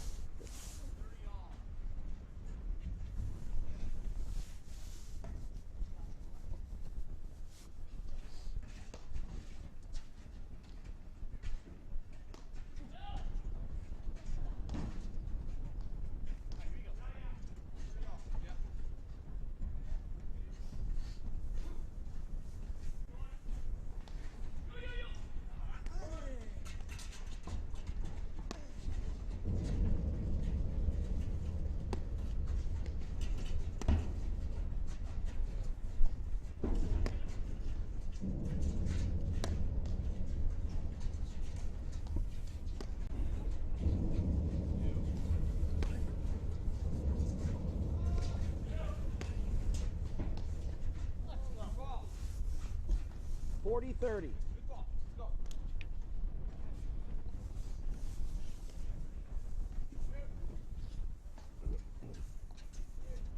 If you're Frazier Morgan here, you got to be hoping that maybe there's a little bit less explosive energy coming out of Humphries Koenig in a situation like this, because they certainly took over in the tiebreaker with some big shots and a lot of movement.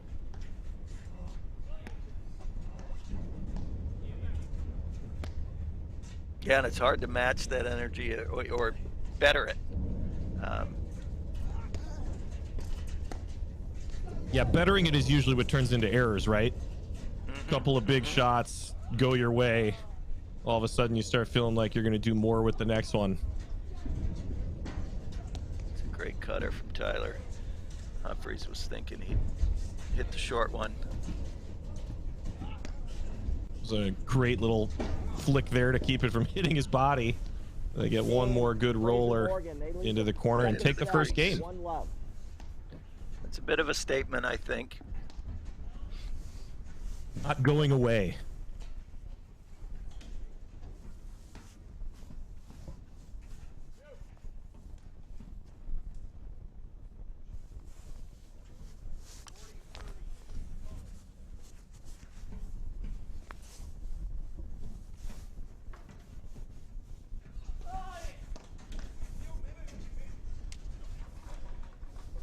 Humphries to serve.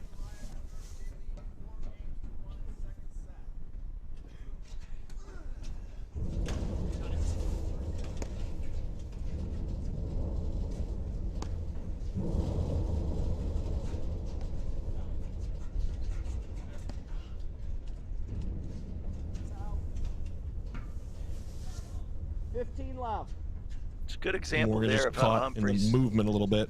Yeah, he used that cutter to kind of force the movement, and then got an error of a, you know, relatively routine lob due to the movement, I believe.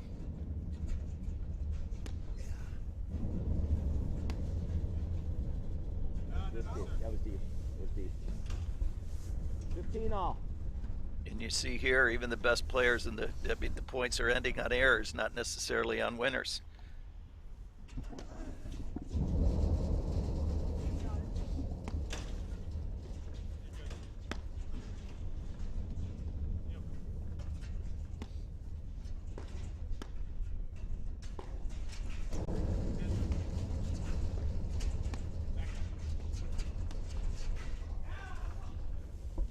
play by Tyler Frazier.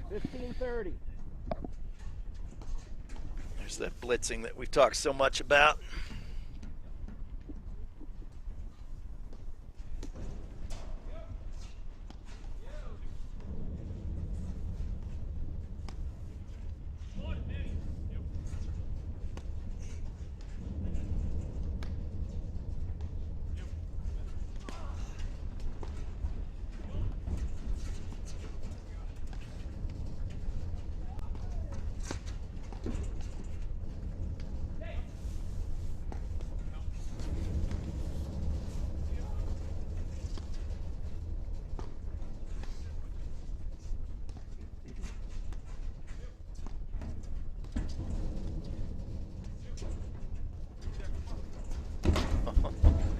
What a great track from there. Night, night. That one is too good. Wow. 15-40. Oh, put it to bed, Tyler. Put it to bed. Back to back is just so devastating, right? I mean, if you're Humphreys, Ossis, Koenig, you think you have a moment to breathe because you're able to grind out the first one. That was a serious problem, and then immediately the next one is even better. It's just gotta shake it off quick. Yeah, but on the other hand, you know, they made him hit two winners to win the point. So I mean, yeah, there's gotta totally be some... agreed. Yeah, I think that has more to do with the human psyche than the reality. You know what I mean? Yeah. Like you should be stoked that you were able to grind out and make him, you know, win the point 2 or 3 times. And I think it is sort of just tough to shake it off with the realization of like, gosh, that guy just won the point 2 or 3 times. Right. Well, I think that's, they say, what the toughest things to play against Nadal on clay is you got to win the point 3 or 4 times to win a point. Right.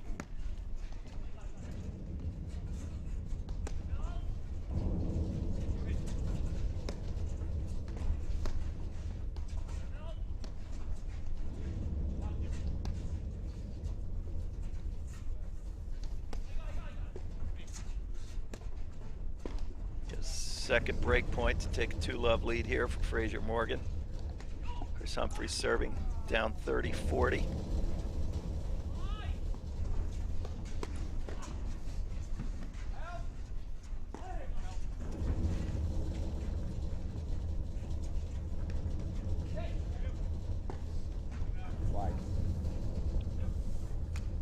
Deuce. Maybe trying to force that ball to the corner a little too much. Off of his back foot.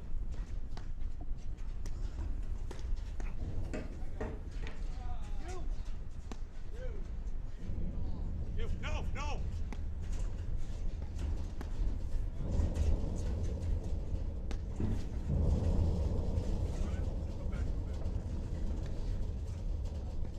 Good lob sequence there by Morgan Frazier. Yeah, you know, again, then the role of the drive stopper there. Moses Koenig is all over the net. Had him use that lob as an offensive kind of lob over his head. Yep.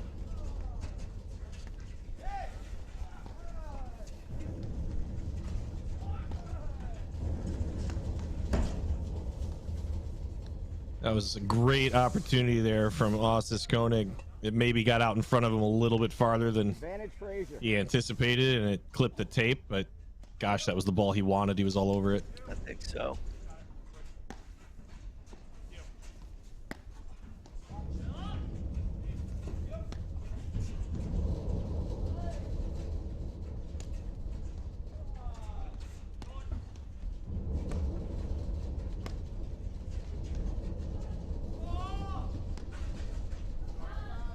Oh, wow. What a great situational read from Humphreys there to see the blitz and decide that he's going to put that ball behind Frazier as he's creeping in. Did he get the let cord though? Little bonus with the let cord. Yeah, a little bonus with the let cord, but I mean, just to be able to kind of shift gears in the middle of a motion like that. Yeah. Yeah, with the break. It wasn't like too. Frazier gave away the blitz either. I mean, he took the step as that ball was almost on Humphreys' paddle.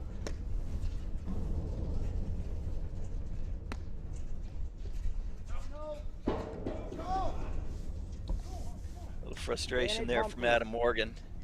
Yeah.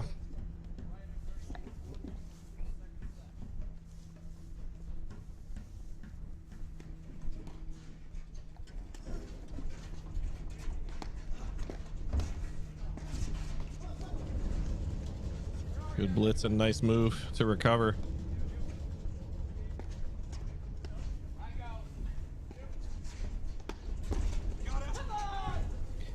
It's great work by Adam Morgan to stop that blitz by stuffing it at the feet of reading it early. Yep.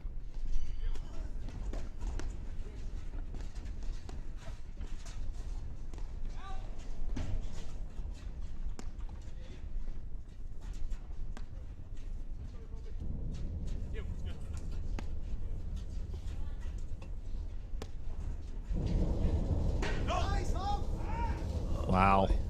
Advantage Humphreys.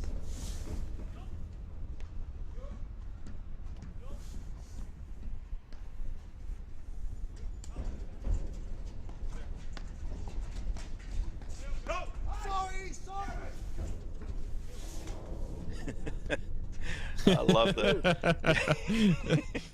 Got the immediate apology and then the partner irritation. The hound dog look from Chris Humphreys. And these guys go way back into college tennis, so they're like brothers out there, I think.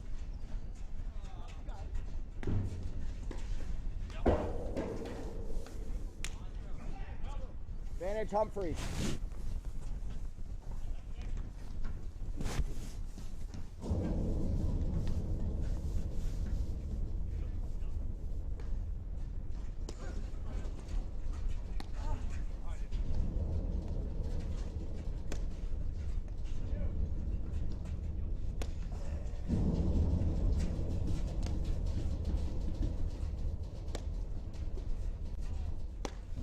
Well, I love how soon Humphrey sets that paddle to hit the overhead. Yeah, you know, as the match has gone on, I feel like his overhead's only gotten better. Yeah. Seems to be hit kind of a little bit like he's hitting his spots better. Yep. You know, he's dialed And you're right, that well early in. preparation.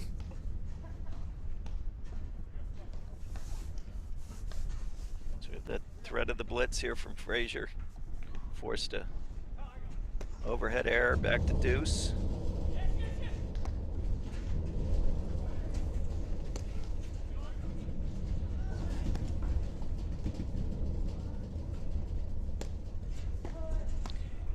You know, interestingly, we haven't seen, I'd love to see Humphreys hit that lefty slash into the right hip of Tyler Frazier. You know, he's been working it primarily, but as just a change, to hit that deep, like aggressive slash to Tyler's right hip. Haven't quite seen that yet. Might be a tool he could pull out. Agreed. Advantage Frazier. And to you know, Frazier Morgan's credit, they haven't dumped a ton of super short lobs where, you know, maybe he feels like he can step up on top of the net as much. A couple here and there, but you know, he's hitting an awful lot of balls from the service line, and so I think he's kind of just going with natural angle. Yeah.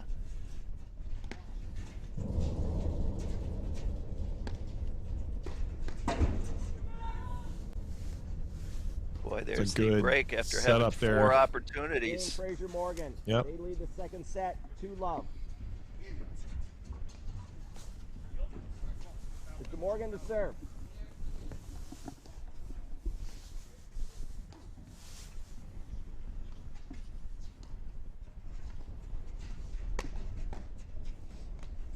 Frazier Morgan have come out as expected here in this second set and really making a bit of a statement that they're not going away. You know, it's going to be, they will not lay down, and they're going to fight to the bitter end.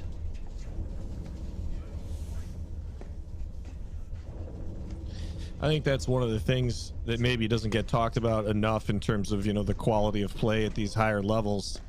I mean, something has to be said for maintaining this level of play through an entire tournament in a single weekend. Yeah.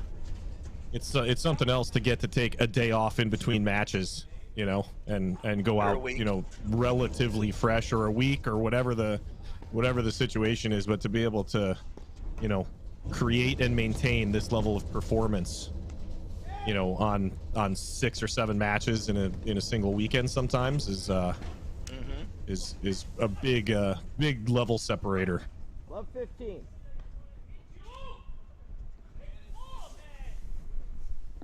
And that's the amazing thing, that you know, whoever wins this match is going to have to come out and do it all over again in 2 hours. Exactly. And everybody wants to do it. Can you believe it? Right. Great move there by Frazier. 15-all. Just forcing Ossis Koenig to look at him in the middle of a swing.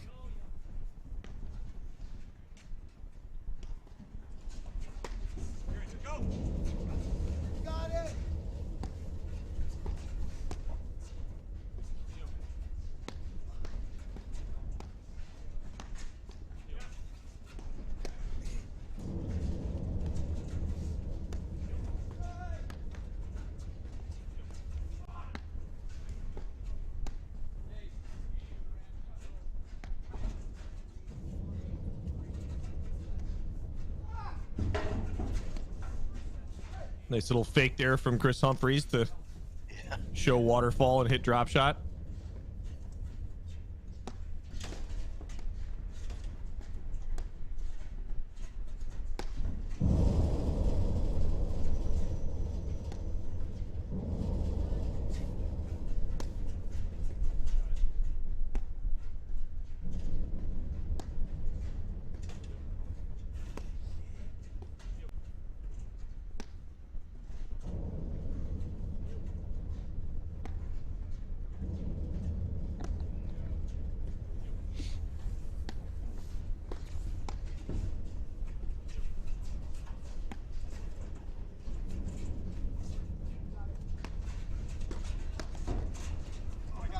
Oh, wow.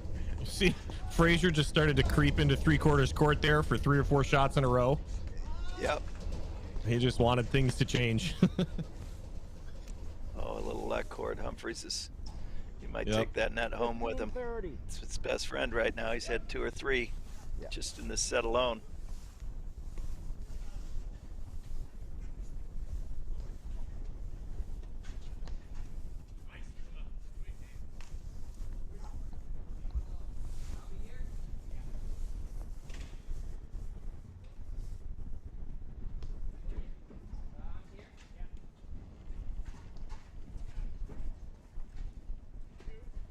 No.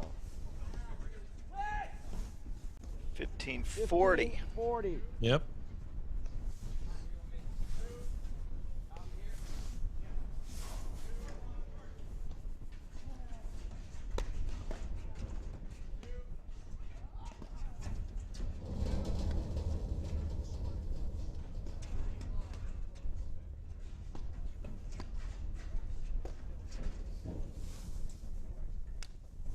Game. Humphrey. Caught a little thin. Koenig.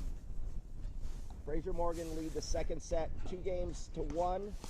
Humphreys Ossis Koenig won the first set 7-6.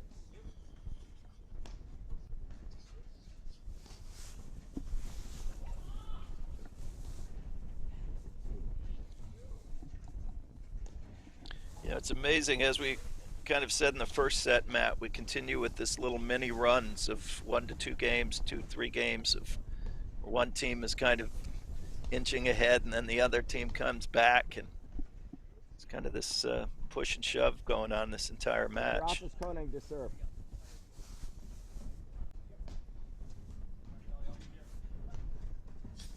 This is definitely one of those paddle is at its highest level with the momentum swings and the strategy shifts, and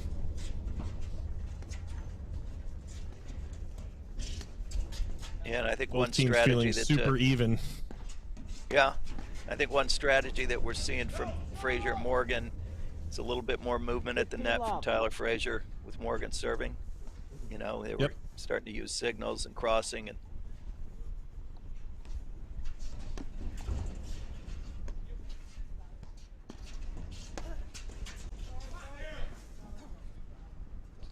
Great drive from Adam there. 15 all.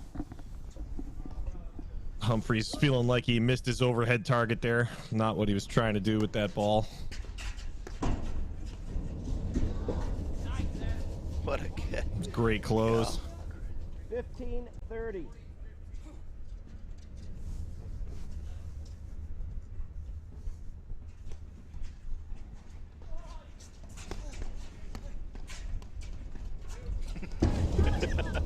Like they're playing a little game there.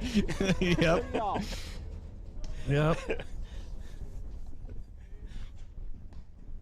do a little volley warm up here. Movement forcing an error from a returner there.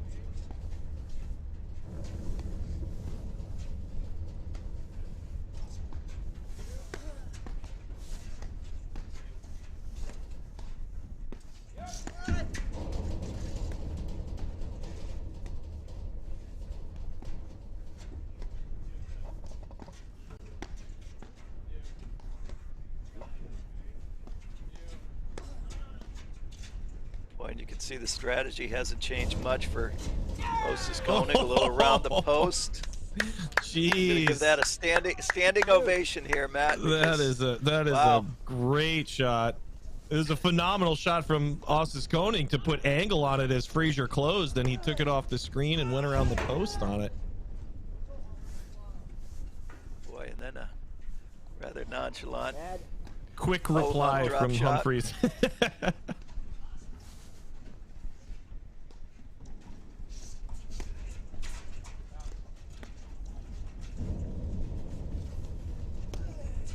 Going back, the rules do not permit or do not prohibit the player from going around the post like Tyler Frazier did there. The ball doesn't have to pass over the top of the net as it goes to the other side.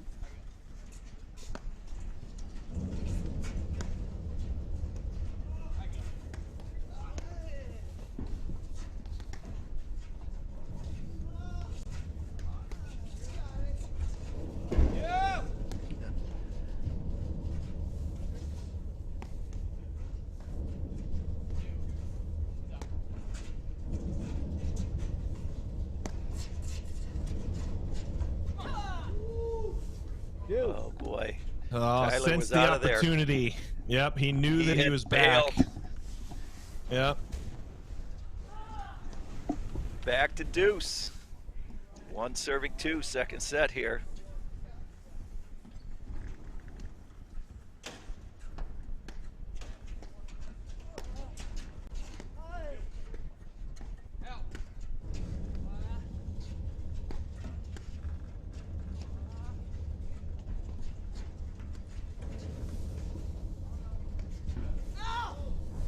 Oh, just a little wide. A little frustration from Adam, don't you think?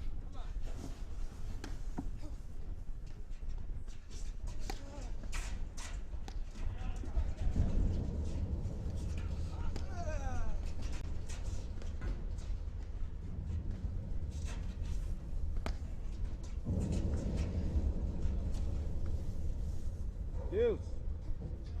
Might have been the first let cord clip that did not go Humphreys' way.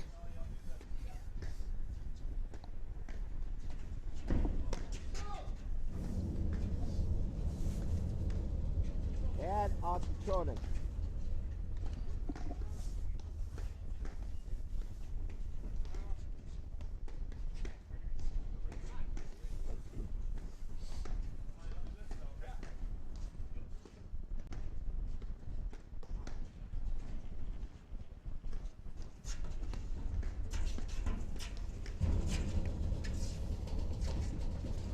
Oh, what a pick. Did you see him trying to wave it out? Really hoping that ball was going to go long. Oh, Koenig was scooting that thing with his left hand. I think that's legal. Yeah, no, I think you can fan the ball all you want. Oh, it's a tough transition there. Humphries and Ostis Koenig very much in control of that point, and then all of a sudden 4 shots later.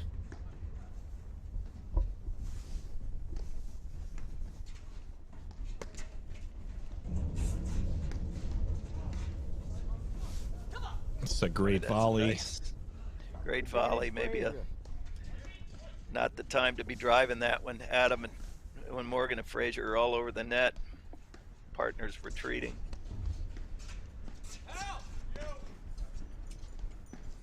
You know, I was going to say, you mentioned it earlier in terms of, you know, some of the things that you see from the kind of the top levels of things that have changed in the game.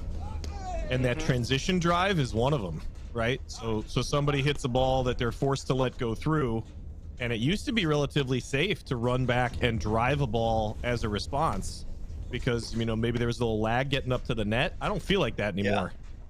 No. You know, I feel like everybody's so quick to be on top of it that, you know, driving a ball that you're taking, you know, in sort of that retreating position is a liability. Yeah. And especially if the partner is is exposed at all. What a volley. Ball might have clipped the red court too.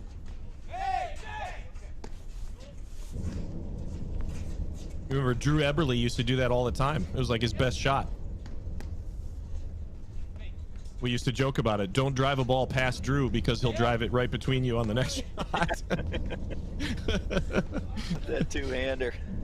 Yeah. Drewski, he's now the head men's coach out at Denver University. Is it University of Denver? That's it.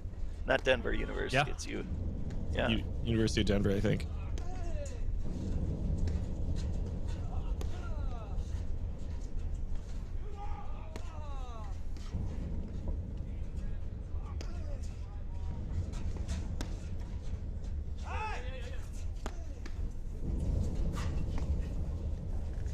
Oh boy, there's a case of Tyler Frazier. Wow.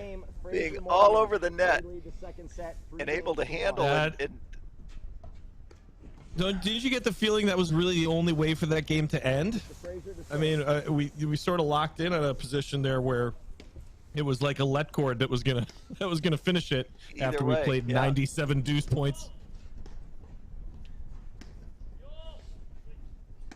3-1 now, second set. Detroit Invitational, 6th stop on the APTA Tour.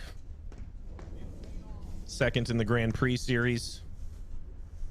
I'm Matt McClure alongside Mike Rowley. Planet Earth.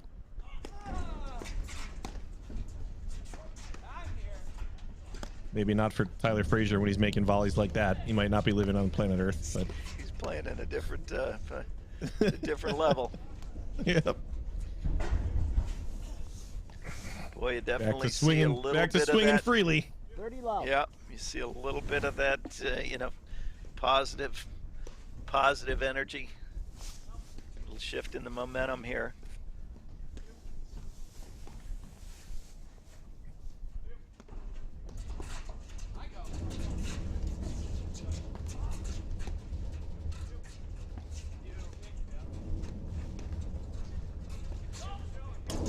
Morgan and Frazier switching back to their spots in the backcourt.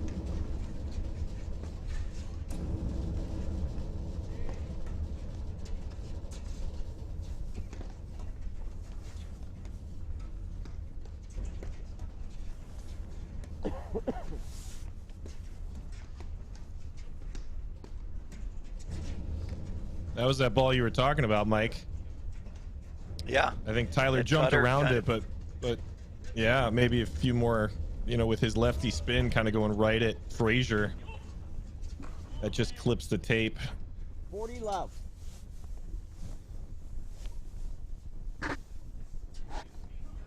.40 love here.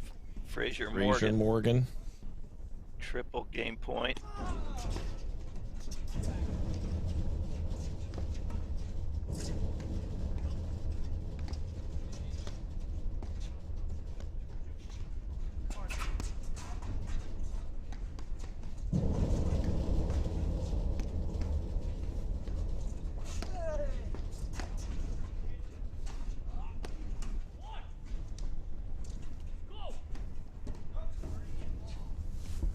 little deep, and that'll put Fraser Morgan up 4-1. 4 games to 1. Mr. Humphreys and Mr. Osis Koenig won the first set 7-6. A quick word from our sponsor here, Remedy Plus. The 2022-23 APTA Tour is brought to you by Remedy Plus. When you need that extra boost on the paddle court, grab a great tasting, body fueling Remedy Plus bar and Remedy Plus shot. Fuel your body right with Remedy Plus.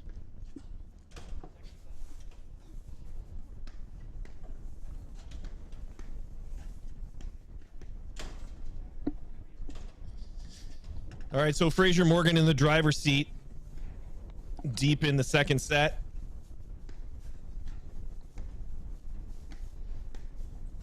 You know, and I think you notice that we've just had kind of the Humphreys and Osis Koenig have missed, I think it was 1 or 2 lobs long and then a missed overhead. But it shows you what a fine line that these matches are walking, or these players in these matches are walking, that, you know, 1 to 2 shots like that can swing, you know, instead of being 3-2 or 2-3, it's 4-1 for Fraser and Morgan. Yeah.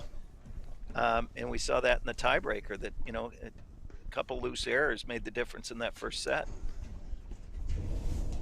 Yeah, I don't really feel like there's been a drop off in play at all. I mean, maybe a little bit less energy from Humphreys, Osis Koenig, you know, because there's been a few less opportunities, you know, to win games, just because of how close the nature of it, playing a close match. But well, and I think those ebb and flows are, you know, to be expected. You know, absolutely. You can't play it, you know, you can't run,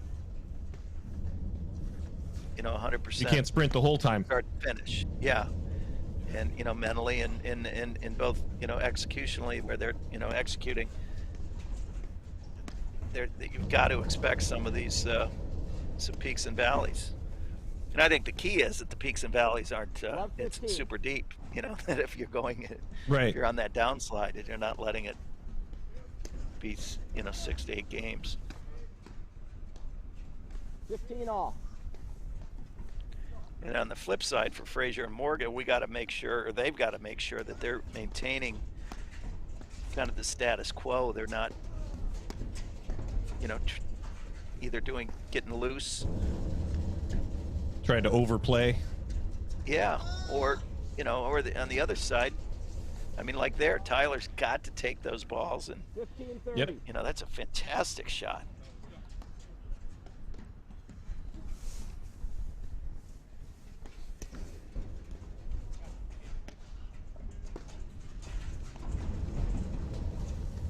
That was a little surprise play there from Morgan.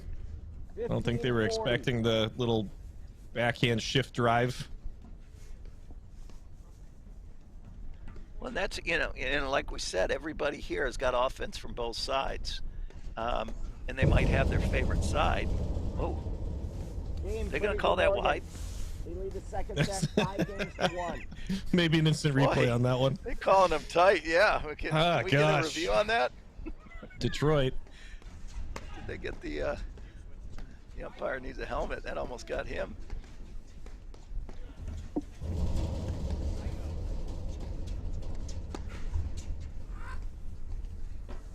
Yeah, so now is the first time that I've gotten the impression that Humphreys, Osis Koenig would like to be out of this set.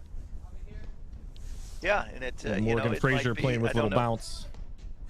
The mentality of, you know, you know, do they save their energy for the third set, or are they going to stage a comeback?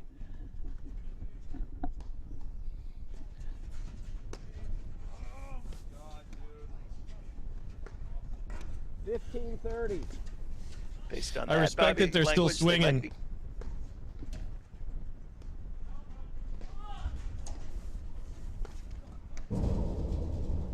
And Morgan also sensing the end of the set and maybe a little relaxed.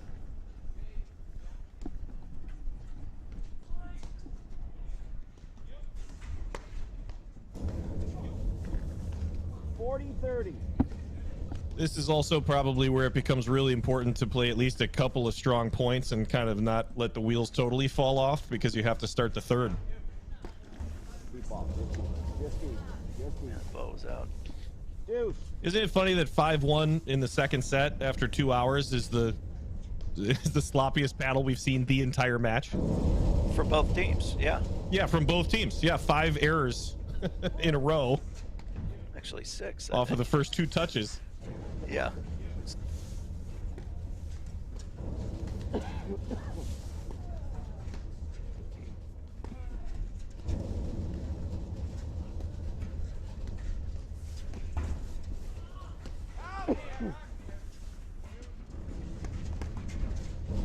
Wow, that's good hands.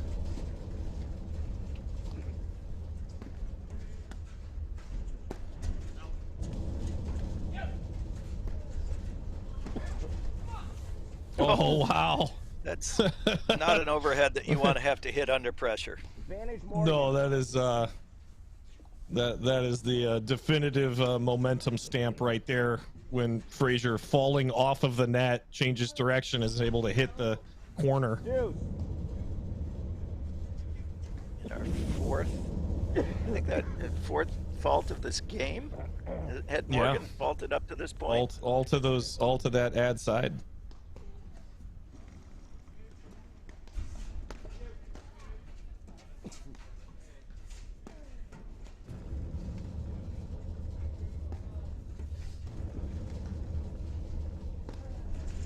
Little change up in the backcourt there for Humphreys. Osis Koenig pays off, able to take over the net.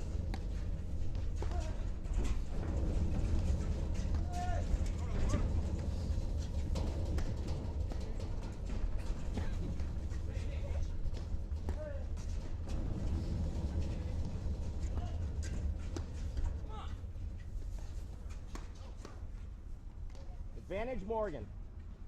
All right. Set point number 2, or is it 3? It's 2. I think that's set point number 2. You think Frazier told Adam to just get that one in? Yeah, I think he might have said, "Hey, partner." I think he might have said, "Hey." I like our chances if... It's almost like these teams are feeding off each other's energy. It was like they both went flat for 9 points in a row, and then all of a sudden, one of them started, you know, re-engaging, and now they're both back.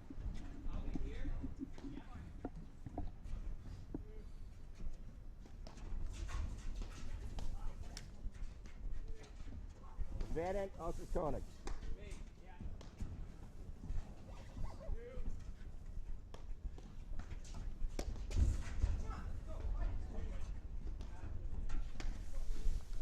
Nobody wants this game, coach.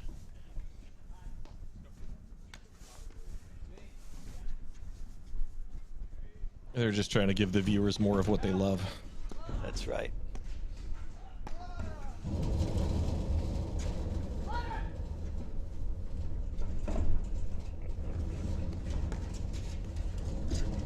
That's a great Gosh, ball. Adam read that ball so well. Morgan up on top of the net, knew that was being driven before it even hit the back screen. Set point number 3.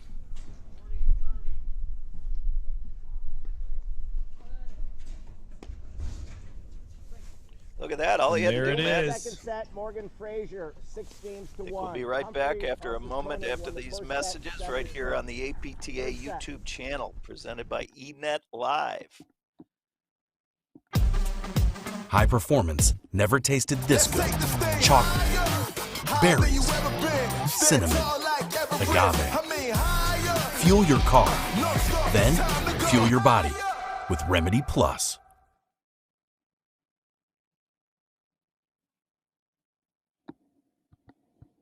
Boy, welcome back to the APTA Tour presented by Remedy Plus. We're in the semifinals of the Detroit Invitational between Humphreys and Osis Koenig, who won the first set 7-6 in the tiebreaker. Frazier Morgan took the second set 6-1, and I don't think either one of us, myself, Mike Rowley, or Matt McClure, my co-pilot here on this journey today, is a surprise that we're going into the third set. Wouldn't you agree there, No, Matt? I am not. I am not surprised at all that we're in a third set. I would actually say that the second set had a similar quality of paddle right up until 4-1, 5-1, maybe. In just kind of the big points didn't go Humphreys, Ossis Konig's way, but sort of just a very stable match throughout, with the exception of those that last 5 minutes. But here we are, ready to go 3. Yeah, looking back in the draw, I think Ossis Konig and Humphreys played Marino and Steinman, I believe, in the. Is that right? They played them in the first round. In their first round, yeah. That looks like their toughest match of the tournament thus far, at least score-wise. Yeah. That was a 3-setter, and then after that, it's been kind of smooth sailing, straight set wins, and doesn't look like Fraser Morgan. They went through as well. Yeah, looks like they had a couple of 3-1, 3-2s, and unfortunately an injury in their second round, in the round of 16, that they other team, Cunnington Warner, had to pull out early, it looks like, unfortunately for them.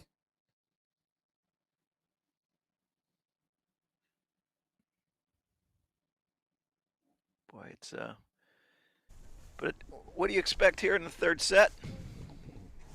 I wouldn't be surprised if you try to see Humphreys, Ossis Konig get that energy back. I mean, the end of that first set, they were kind of fueled on adrenaline, it looked like, a little bit.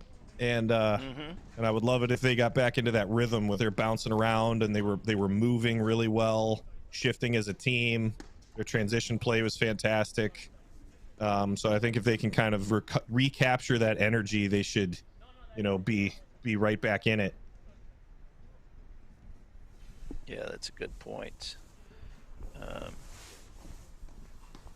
It just, we've seen number of momentum shifts here, back and forth, and I'd expect similar here. And I'm checking the score now. Durant and Mitchell, looks like a second set tiebreaker, if I'm not mistaken. Durant and Mitchell won the first set against Araya McInerney 6-4, and I think it's 1-1 in the second set tiebreaker.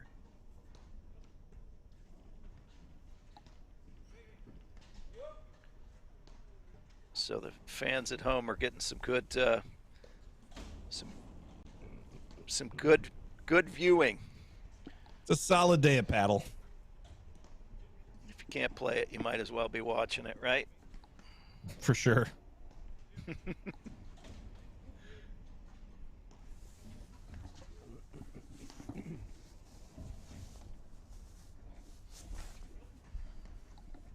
Good luck, guys. Start here, third set. Men's semifinals between Humphreys and Ossis Konig versus Fraser and Morgan. Chris Humphreys to serve.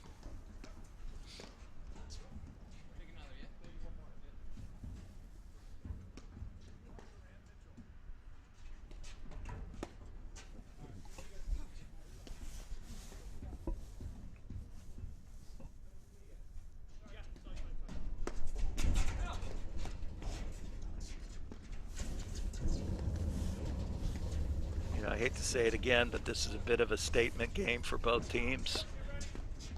Do we keep the momentum going for Fraser and Morgan, or Humphreys and Ossis Konig? Are they able to kind of shift that momentum back in their favor?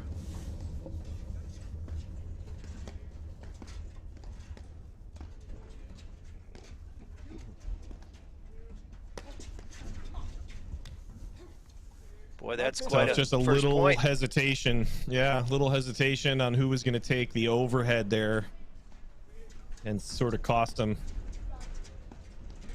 their positioning at the net. And a lot of times it's almost a mental positioning more than a physical. They didn't shift. They were in the right spot, but it just kind of set them back a little bit. Right. Love 30. Right. And if anything, I guess that could be a potential, you know, issue with any righty lefty team in a situation like this, where, you know, there's always that moment of hesitation with a lob down the middle. Who's going to take what ball? That was the first one that we've seen in the last 2 hours and 10 minutes, right? Oh yeah, it hasn't been happening a lot, but you know, for whatever reason, it sort of you know, maybe got in their head a little bit with the result of the last set.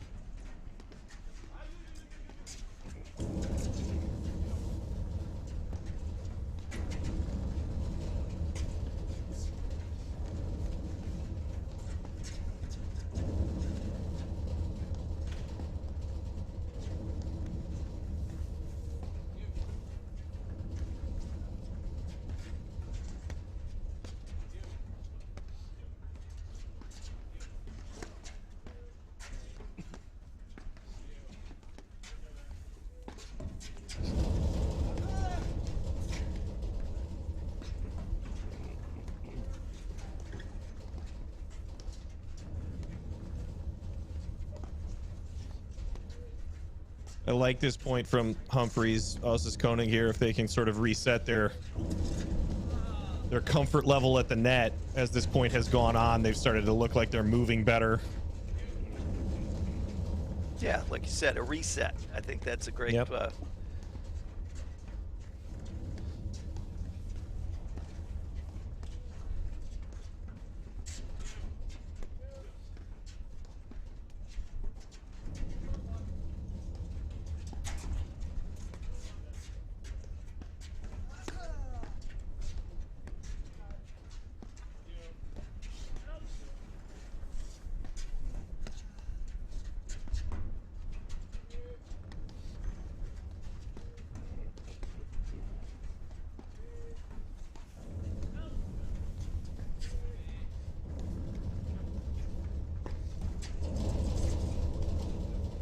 you know, at a point like this for Ossis Koenig, well, I was just going to say is what they need to kind of get back into it, but a relatively routine volley that was missed. I mean, you can see it. They're doing all the right things. Yep.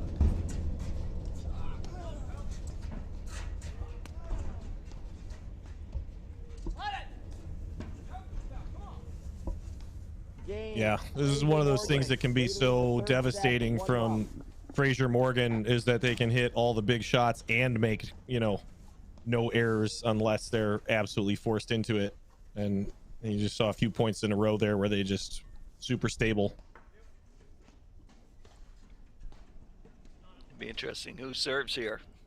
Whether Frazier or Morgan struggled to finish, I think we have our answer. Tyler Frazier's got that ball. He's not giving it up. I would think that he's gonna get it started.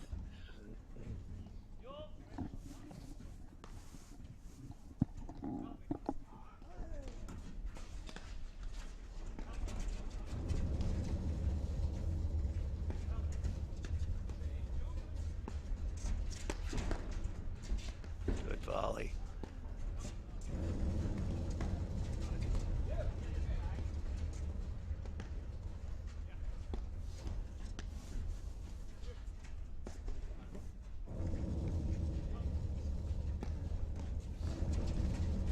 I think if you look at the contact point of their overheads, where relative kind of shoulder forehead height that they're making contact with most of these balls, it's a great learning opportunity.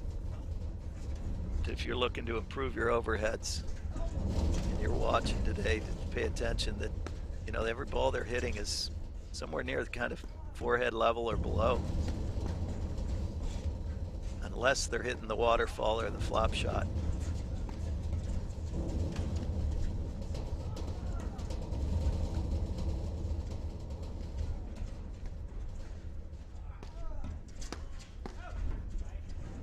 In fact, one of your goals with your lob should be to control the trajectory in a way that doesn't allow somebody to do that. It's why those short, low lobs are particularly devastating. If you kind of mishit it and a ball barely floats over the net, you feel like you have no reaction time because you don't.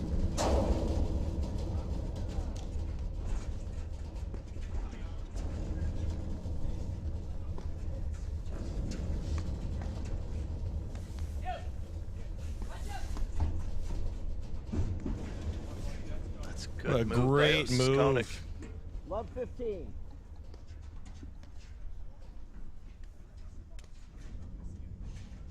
They've really been able to capitalize on good lobs like that. They're both very good at identifying when Fraser Morgan is a little out of position, a little comfortable, a little uncomfortable on the overhead, and they've been able to take advantage thus far.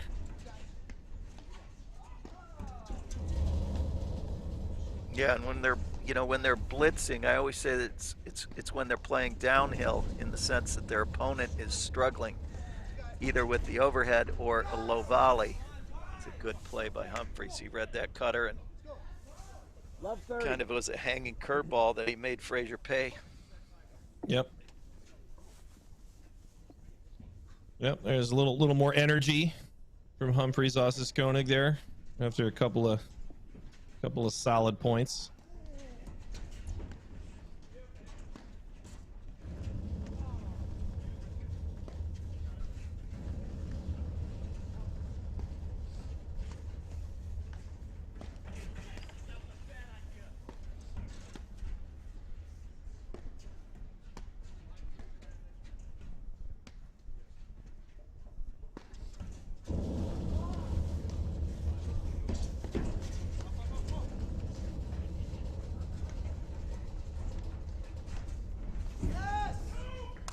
Wow. Great read on that ball. Around the post. Love 40. That should be in the highlight reel, don't you think? For sure. You can play them back to back.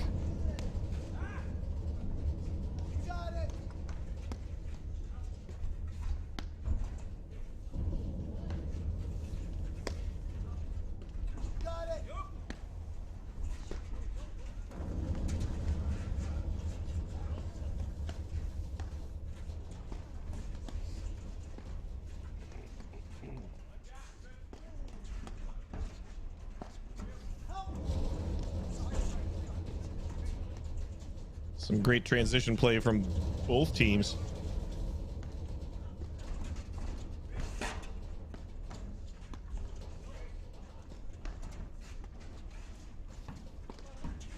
Humphries is working hard over there off of that spin from Frazier, and it's paying off.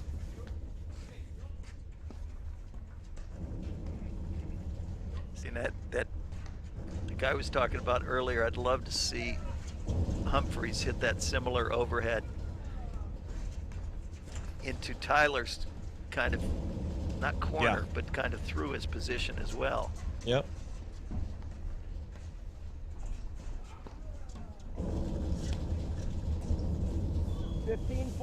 It's a great opportunity.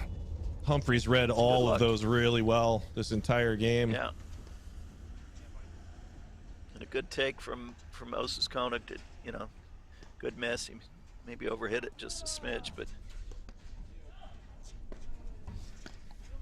yeah, right shot for the situation. Do you think one of the tougher things to do in paddle is to pass on an opportunity when you know it's there? You know what I mean? Like, you have a team kind of scrambling around, maybe a little out of position, off balance, and something about setting up your drive doesn't go perfectly, and you have to you have to be in the moment and decide to just be like, I need to bail out on this and not hit the shot that I most desperately want to. Yeah, and I think that's what separates the good from the greats is, that if there is that bit of maybe not indecision, but if it's not the right ball, they won't hit it. And if they do like that, they usually pay. Yeah. 1-1, yeah.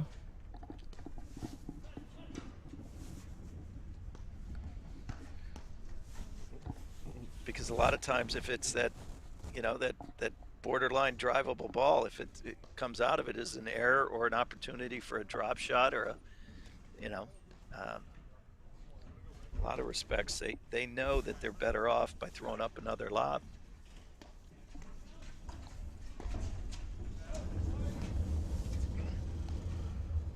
$15 lob.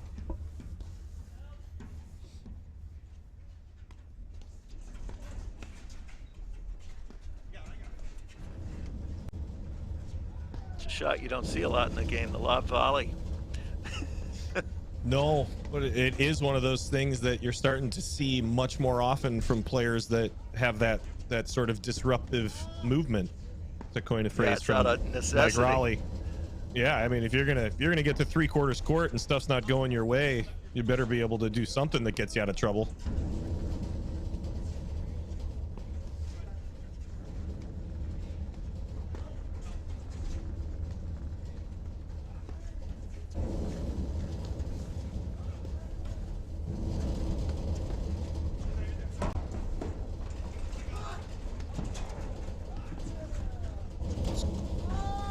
Solid recovery here from Humphreys and Ossis Koenig to stay in this.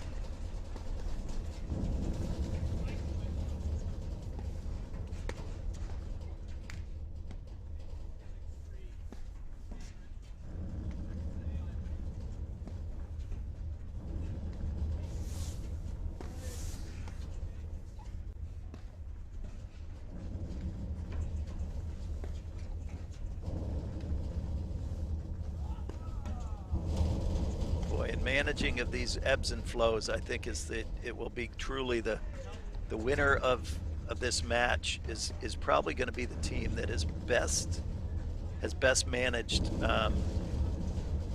these momentum shifts. Don't you agree? Absolutely. I mean, it's not going to come down to shots. Clearly, the strategies haven't changed.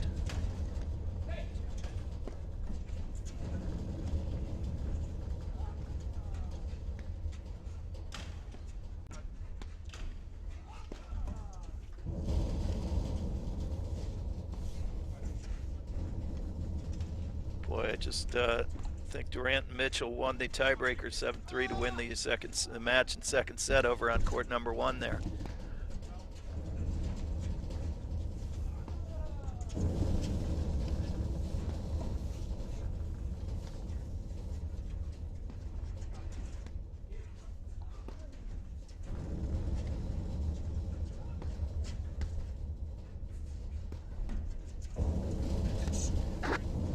I think I could have gone and made an omelet here and that point would have still been going on. That was a great point. Lots of moving from both sides. Yeah, that was definitely the level of energy that got Humphreys and Ossis Koenig that first set. That movement and that sort of like aggressive shifting, you know, working as a team.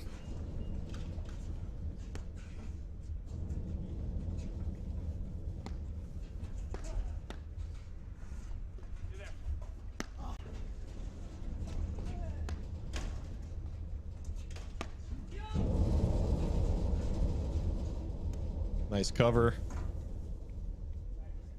Didn't seem to be fully committed to that shot. Yeah, you know, I was gonna say that, you got to want to hit it. It's got to be 110% commitment to it.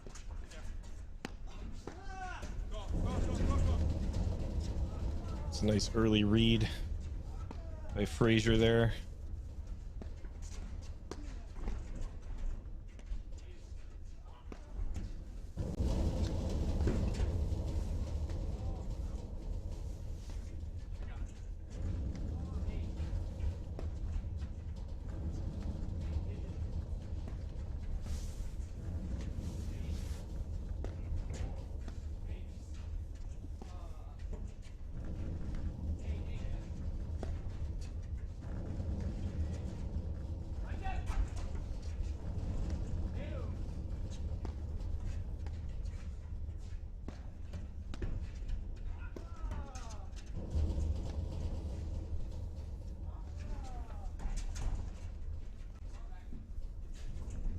What a get.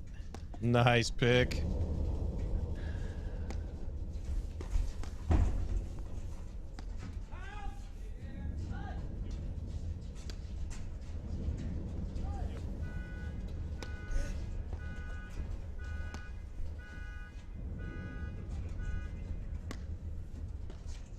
Sorry, I parked too close. Oh, great move. 30 all here. 30 all. Frazier's all over the place up there.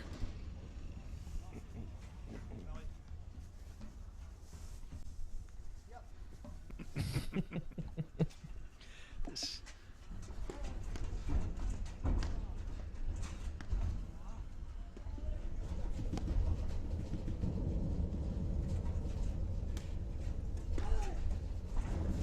wow. That's a nice pirouette there to recover. Yeah.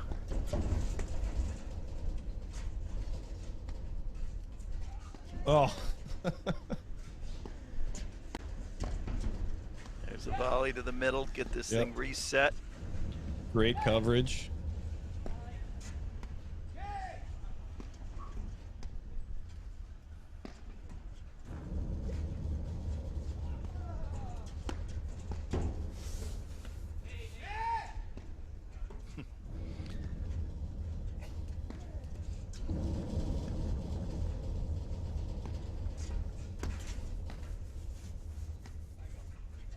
You know, not all the time, but every once in a while, with a situation like that, with Morgan Fraser kind of being on top of each other there, it's usually a good sign for them that they both want the ball.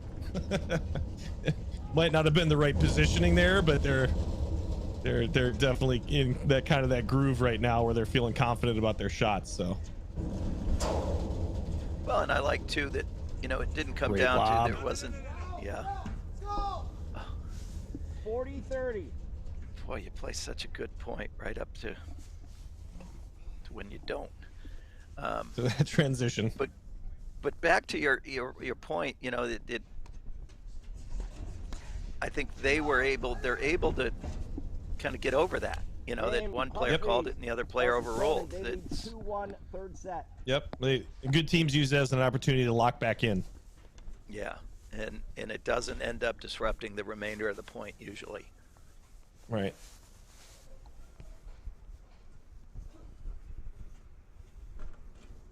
So 2-1, Humphreys, Ossis, Koenig. They found that energy again. As we expected. Yeah.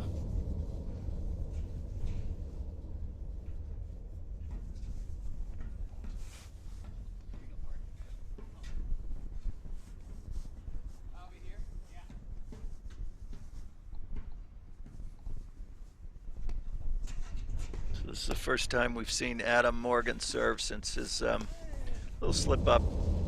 Ended up serving for the second set. Good stuff. Good. Love 15.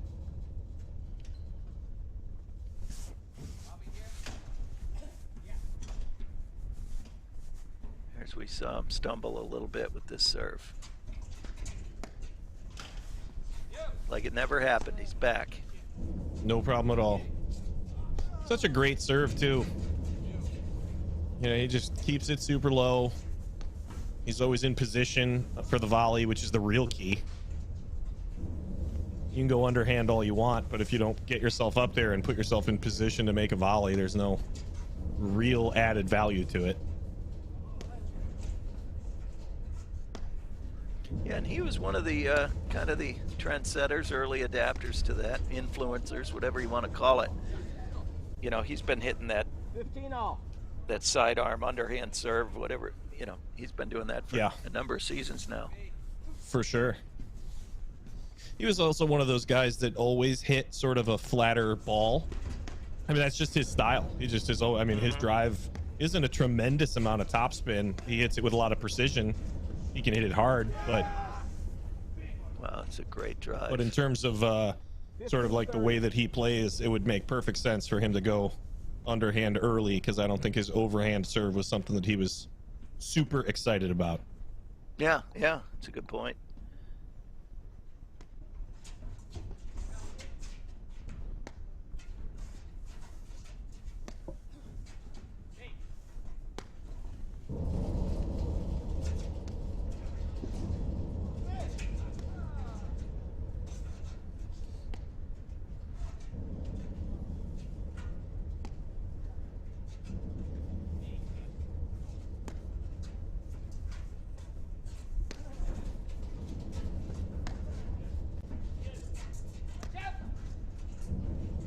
Nice movement here.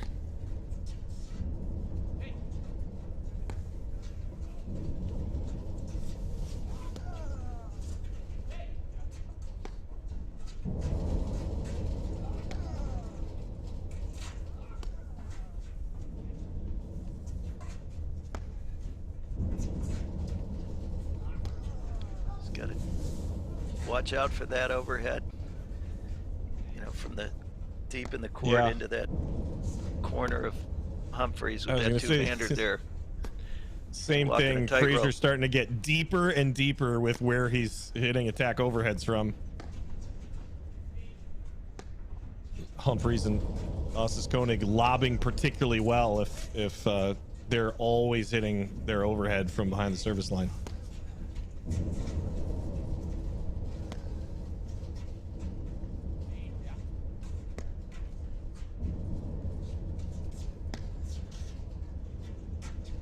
Getting the feel that this is going to be one of those points.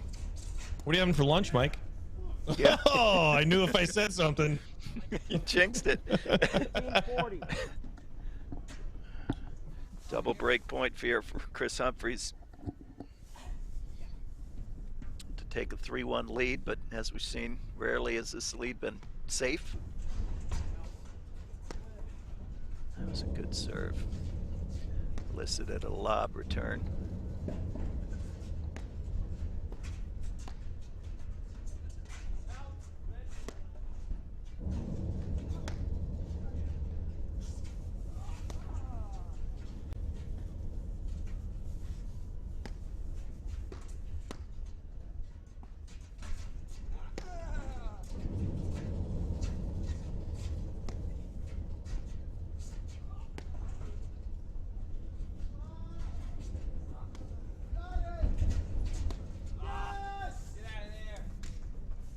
Game. Humphreys, Ossis Koenig, they lead 3-1, second set. Solid movement. I don't think we've seen Humphreys struggle with one of those backspin overheads for a set and a half. Yeah, if it hadn't been, it's got movement to it. But you've seen him go around the post in the last two of them. I think he's gone around the post with one, and then the other one kind of stuffed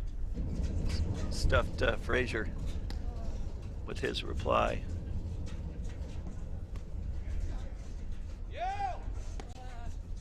That's a good lob.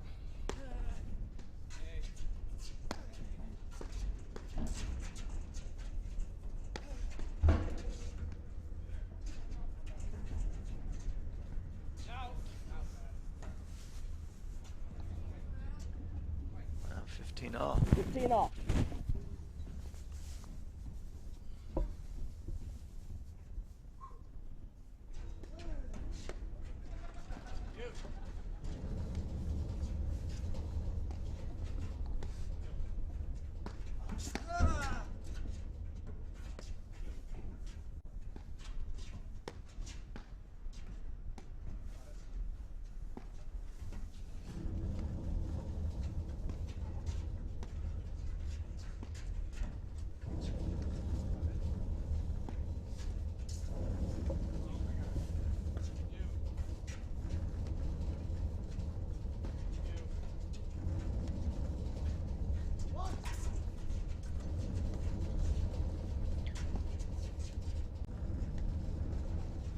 Boy, Frazier this is what it all starting to creep boils up the down three-quarters court. Yep. Yeah, Right here. I mean, this is time to grind.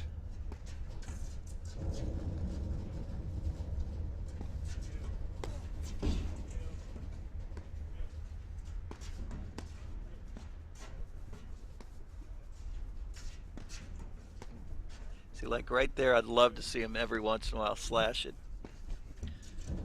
into Frazier's, position. Chris Humphreys being the slasher. Yeah, maybe just so he doesn't feel safe as he See where creeps he's into standing three-quarters court. Yep. Yeah.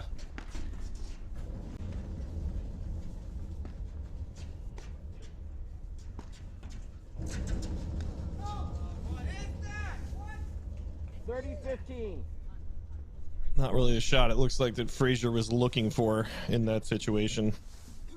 No, he normally typically is driving that ball with two hands, right? I mean, he'll spin and move on that, but 40-15. Yep. I know we were joking earlier about the lack of fist pumps from Morgan Frazier, but at this point I'm willing to say that it's actually a problem. They usually play with a little bit more emotion, a little bit more high intensity. And not necessarily a good sign to have that be absent from them right now.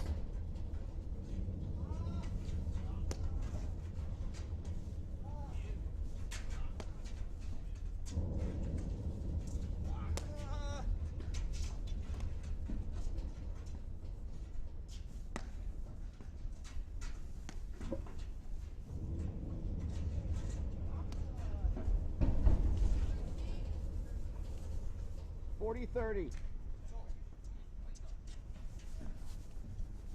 So 40-30. Still deep in the battle. Oh. Game Humphreys. Trying to force something to happen there as Frazier closes in, and Ossis Koning read it early, put the ball right back on him. It's a tough ask to be half volley that thing from inside the service line and keep it, get it over, number one, over the net, and then keep it in play.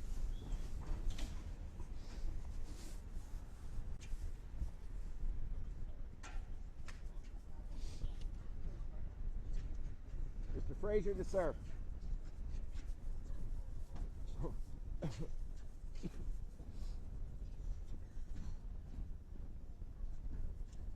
All right, so kind of mirrored what we saw in the second set. Not bad points, not giving away a bunch of errors, just kind of the big points not going your way. Yeah, the energy level has shifted a little bit. One serving four here.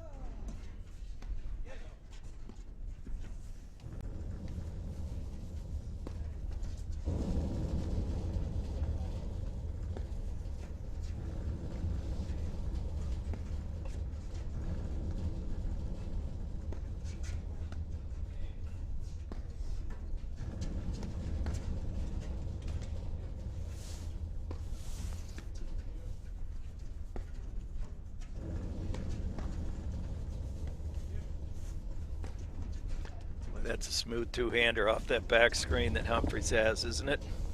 It really is.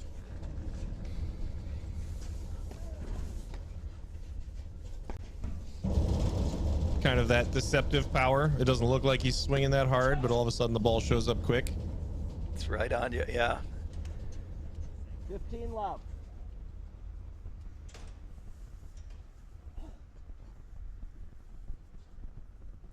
We'll see if Frazier Morgan can tighten up their targets a little bit here.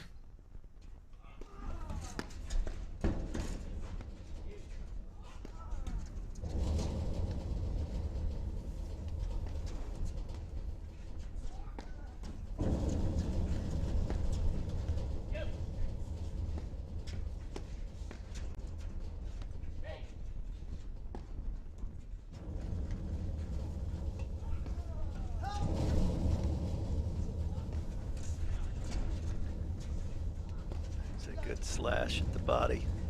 Yep.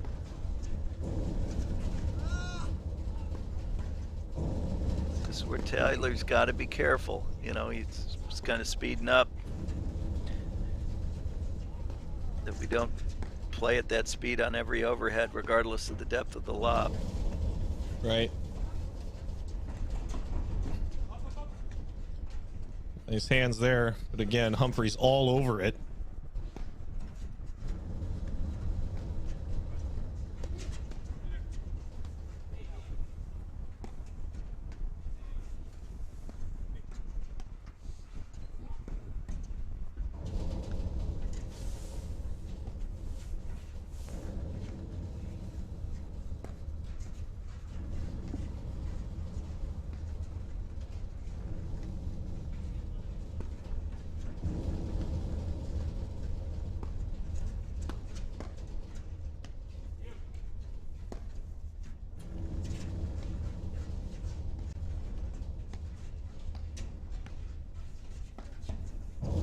These past few games, Humphreys and Ossis Koning have really started to mix up their lob targets well. Sort of starting to see a lot more, you know, of stuff like that. Maybe a little confusion for Morgan Frazier. Those little probing chip drives. Yep. That is so good. I don't think people watching have any idea how strong that is.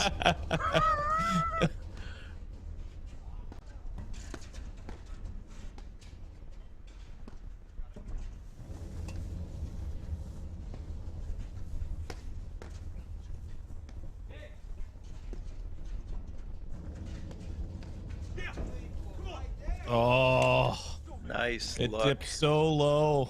15 all. interesting because Frazier read it like a cheap novel. He was all over it. And it was just too good a shot. And it just, you know, I think you got to look at the positive and say that was the right ball. It just, we didn't execute. Yep.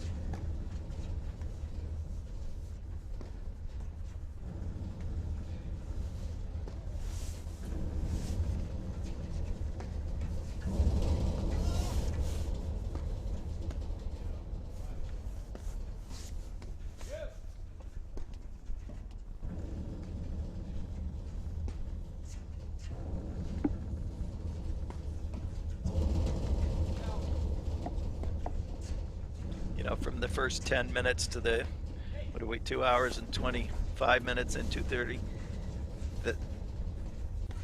the way that they've played has not, we haven't seen it. You know, I find it really amazing that this is the same strategies and kind of structure that they're playing their points, right? 2.5 hours later. Isn't it? Yeah. Yeah. Yeah, out of 2.5 hours, it certainly feels like we've maybe only had 3 minutes of drop off in quality.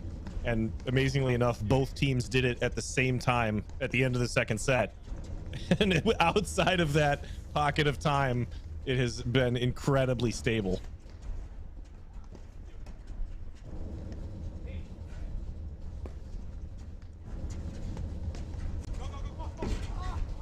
There's that two-hander off the back screen.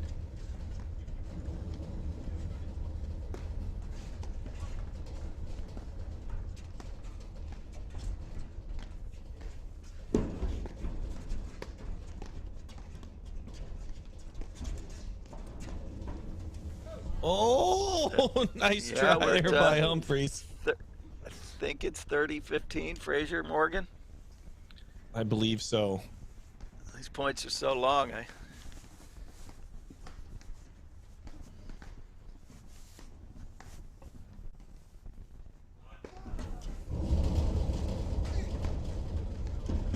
mean, and I don't know if we call this the Frazier Morgan their Alamo, that this is the time that they really have to dig in and kind of defend here, but it's a bit of a another I don't think 5-1. I don't think 5-1 looks as good as 4-2. So.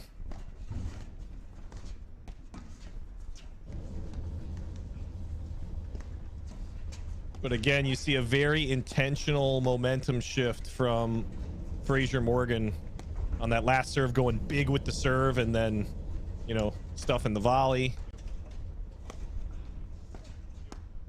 Now trying to totally change the style of the overheads.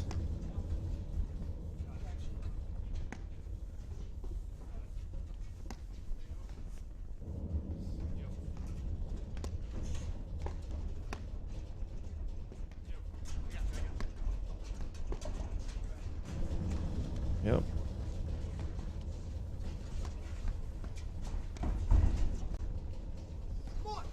What a blitz. Great move.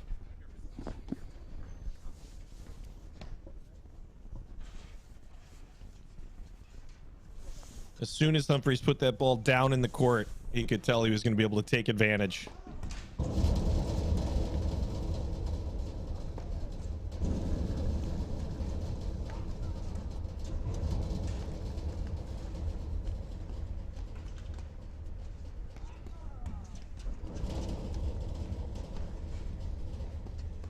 Some great recovery lobs from Ossis Koenig, really putting them up in the air.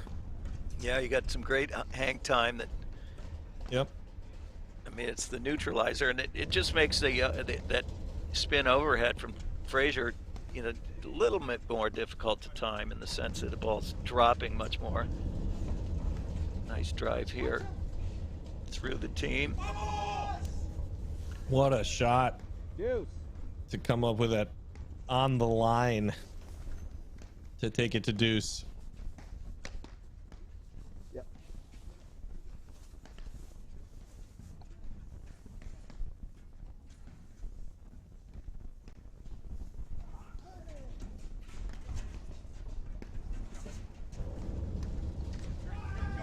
Nice drive.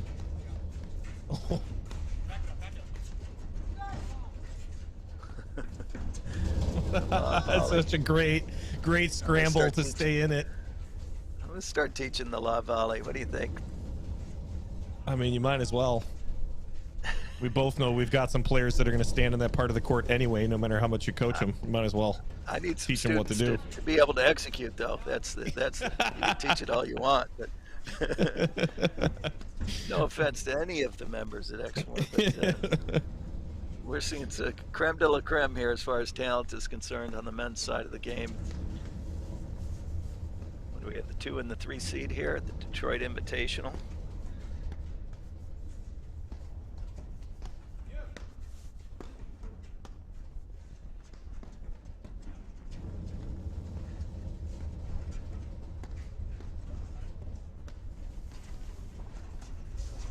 Oh, he read that early as well.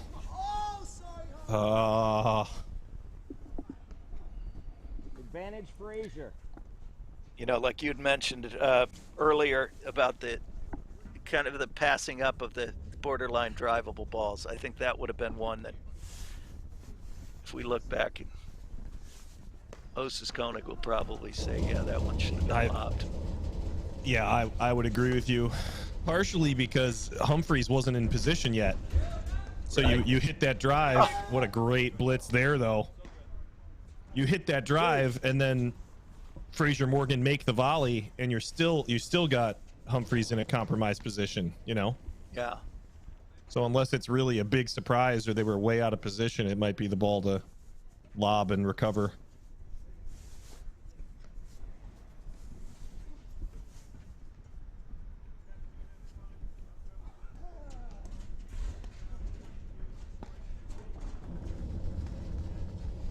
Gosh, Frazier's little corkscrew serve has just totally neutralized drive returns, hasn't it? I was just saying, I'm thinking to myself that, boy, that really, you know, normally you'll see, you know, a returner be able to kind of get on it, time it. Yeah, I mean, I think maybe 1 or 2 Humphreys has pulled the trigger on. I think there was one where he had big stretch and kind of snapped. That's right.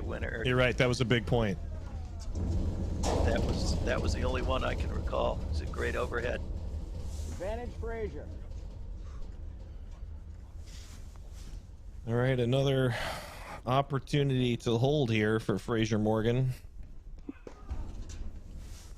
Deuce number 4.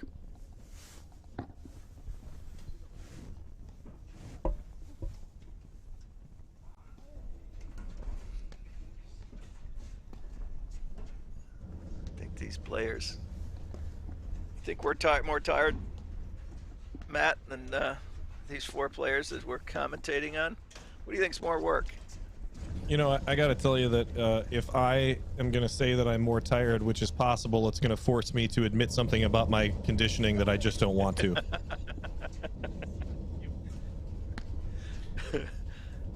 They played for 4.5 hours and I'm exhausted. Something's wrong with that.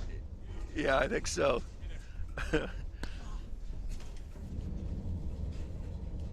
Time to start the hormone cycle, I guess. Yeah. Oh,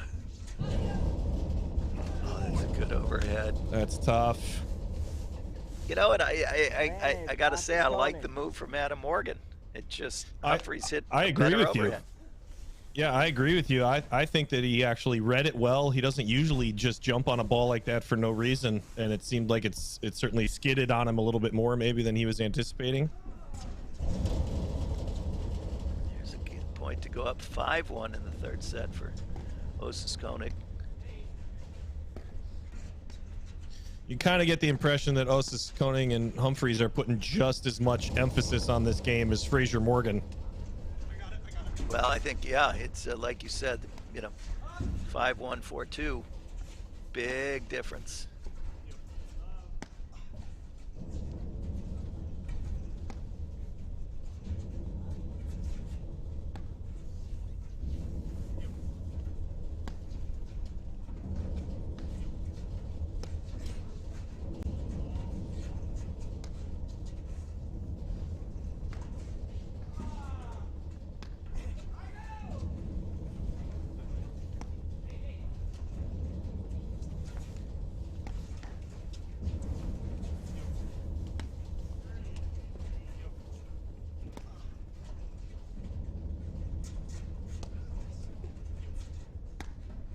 Humphries, Ossis, Koenig back to being locked in on their overhead decisions. Who's taking what ball?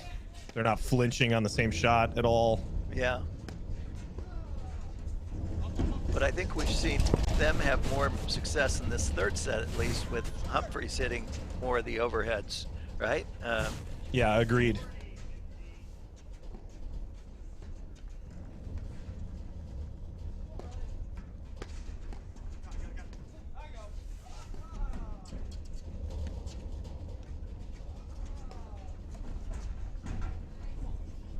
That's the first one in a couple of sets. Yeah, that's got enough bite on it. I was just about to say something about how far off the net Frazier is when attempting that, and he made me look stupid for even thinking it. Deuce number 5. Or 6. 16, I'm not sure. 6. There's no way to know.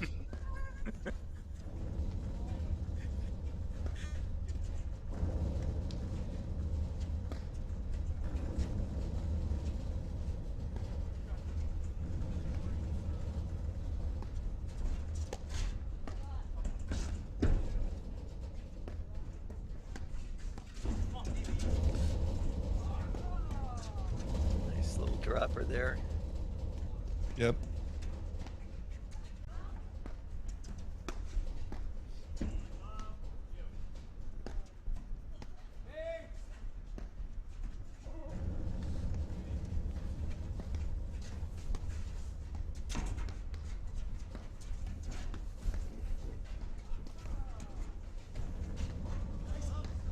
Oh, what a dodge. Matrix. That thing spun right at his face, and he was able to get it out of the way. Advantage Frazier. He got the tough one. Yep.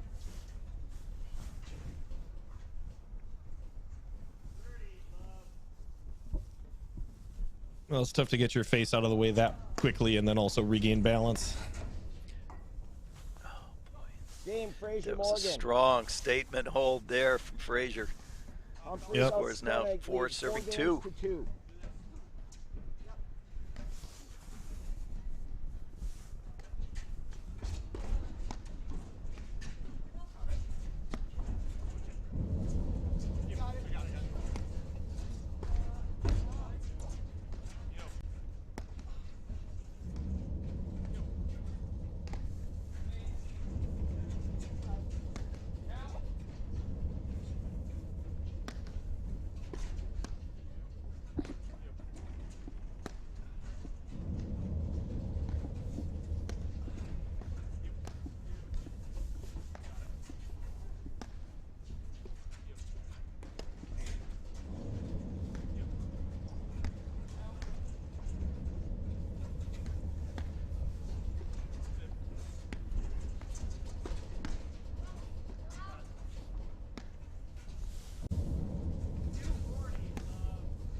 Frazier Morgan trying to add some pressure with consistency here.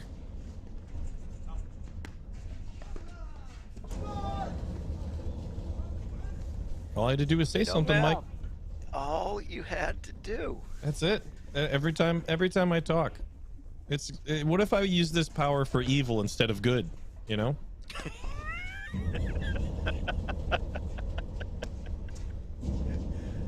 I mean, people can only hold serve 52% of the time, but they lose 100% of the points where I compliment them. I mean, that's a serious statistic. Is it like a Yogi Berra? What a great move! Oh, how did he get that back? What a great dig from Humphries. 15-all.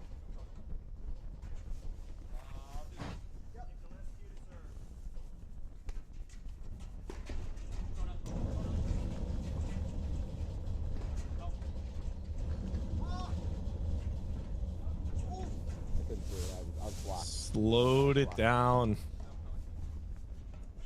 That low and slow overhead up the middle of the court. No. 30 all. Frazier getting frustrated. He was just trying to put that ball in play. He wasn't trying to do anything crazy with it, and it kind of flew on him. Was little flyer. Rising. Yeah. Yep.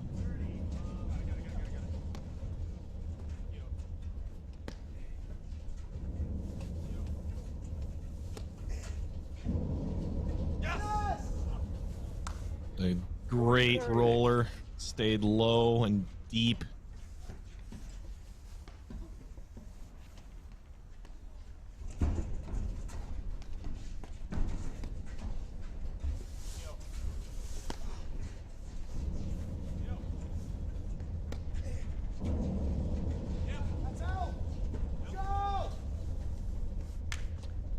Frustration Game Humphreys showing from Adam field. Morgan. They lead the third set 5-2.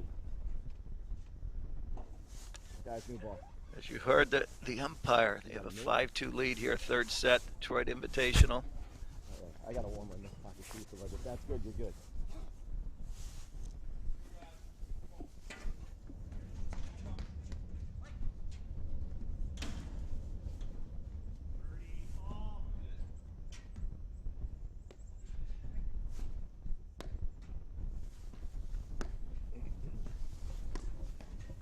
New ball coming out.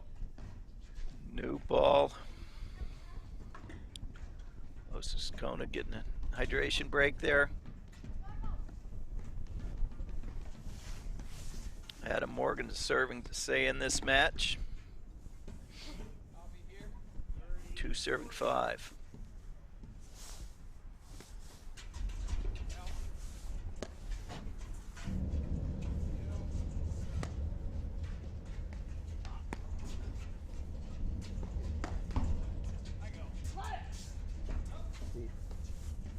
Boy, that was a good call there from Morgan. Yeah. The last minute let it.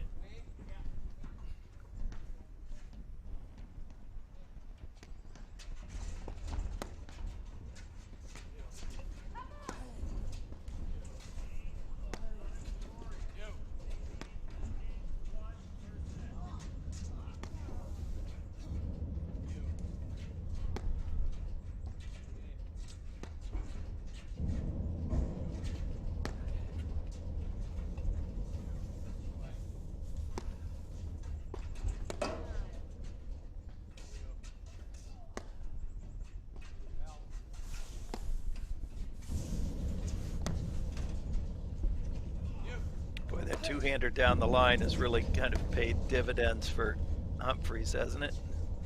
Absolutely. Whether he's taking it off the deck or off the screen.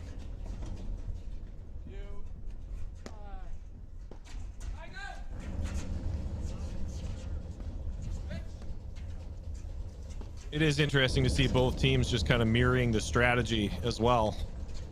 You know, both teams are kind of attacking the deuce player a little bit more.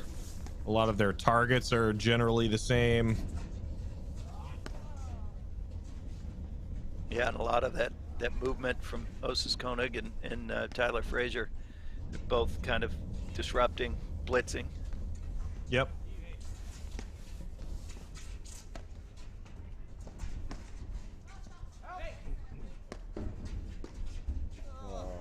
Oh. You knew. Yep. These points are going to be coming down to stuff like that, right? Yep.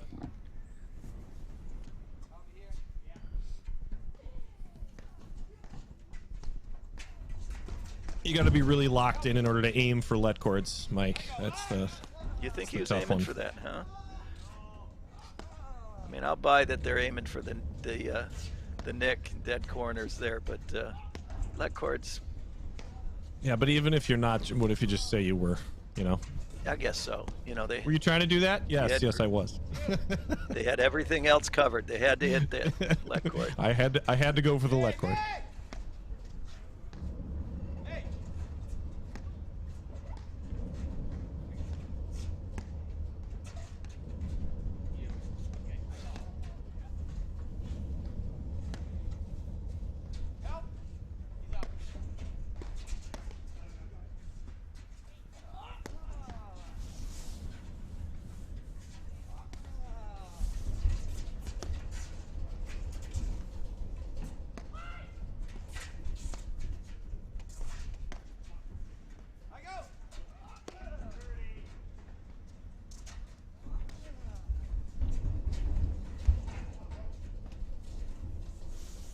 Great recovery from Humphries there to track that ball down. And the confidence you got to have in your partner to know that you're totally out of it and that they have to work their way through the next shot. Yeah, in Frazier's hitting of that shot, even though it's not necessarily bearing fruit every time, it is shaking things up, and it doesn't let the backcourt team feel comfortable, and they're kind of just setting back. But you're right, Humphries has made some fantastic gets. And Matt, as you had said, this is our second stop on the Grand Prix Tour. Our next one will be Boston Open, January 28th, 29th. And then Short Hills will be our final one, the 11th and 12th of February. You know, mark your calendars there, fans of the game. We'll have the Nationals back in Chicago after a 4 or 5 year break. Host site, the Glenview Club in Gulf, Illinois. I believe that's the weekend of March 10th.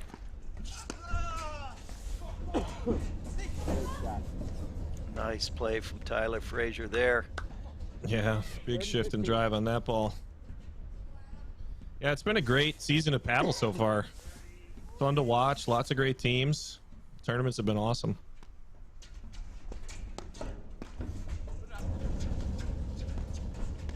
Goes tweener. 30 off. I think he had to. That wasn't showboating. I think he had to. Yeah, I think he was tangled up. It was his only option. And I think he's only irritated because after a get like that, how could you know, what could go better than winning the point?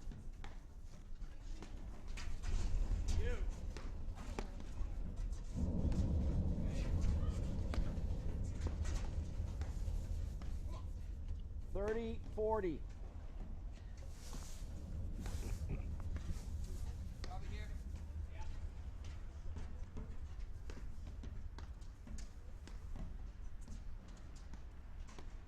I think the score is 40-30. I think we have it right. Is that correct? Otherwise, we'd be looking at a match point. Yeah, it's. I think it's 40-30 here. It's 40-30 Frazier Morgan. Point.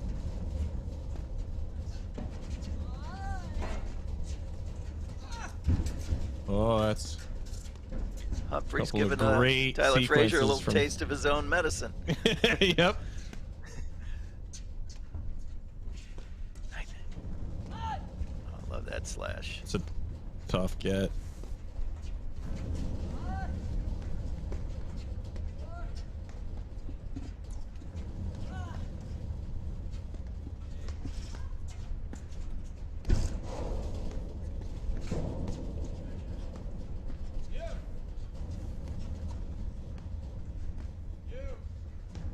Closing in on the 3-hour mark for this match, and we haven't seen a significant drop in play, or I mean, it's a fantastic match so far.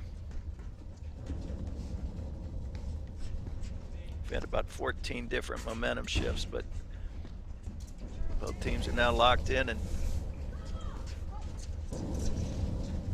yeah, fighting for every point here.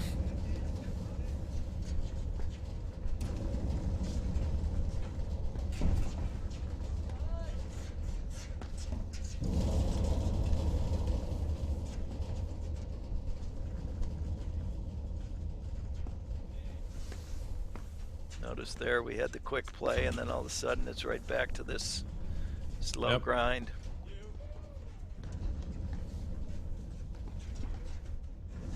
Humphries and Ossis Koning are really making them work for every drive opportunity. They're just not, they're forcing them to manufacture stuff. They're not giving them any easy outs.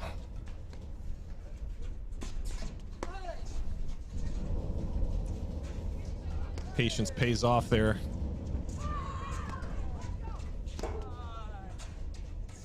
Great volley, good drive too.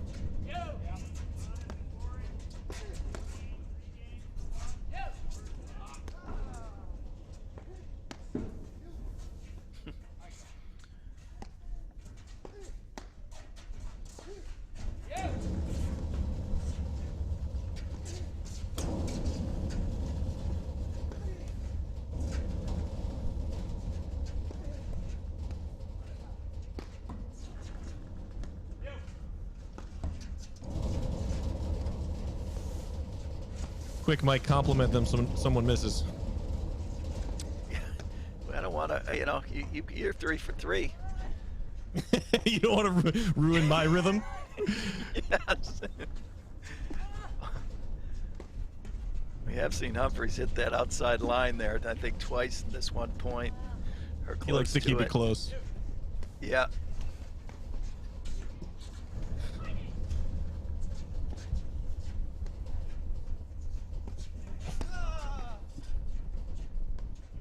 The scary part about this right now is that the quality of paddle is so high and all 4 players are making it look routine.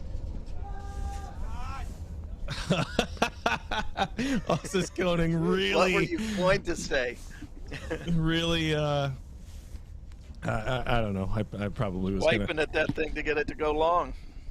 Yeah, he was really excited about that opportunity. Deuce game.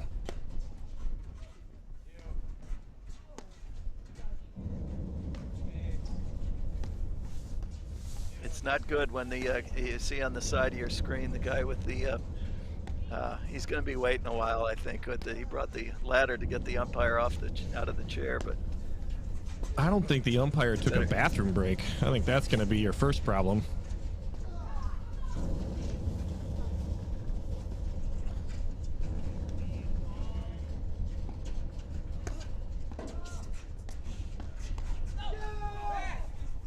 a good play, brings us to that our is first a good match blitz. point.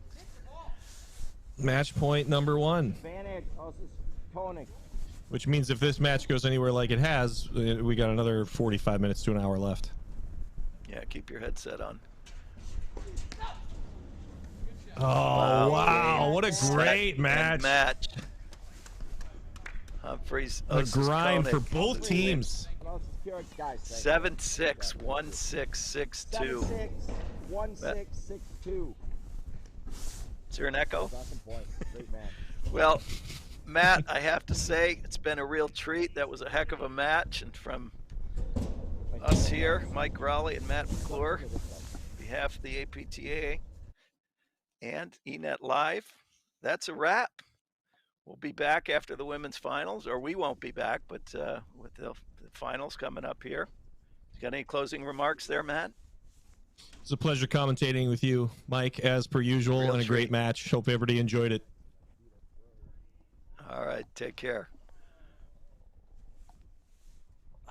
Let me hand you this.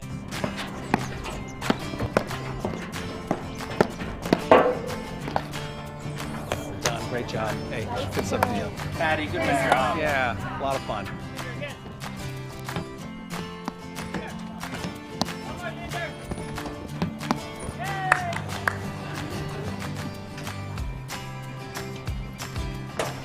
You guys look great out there. How long have you been playing? Who, me? Oh, I've been playing my whole life. How about you?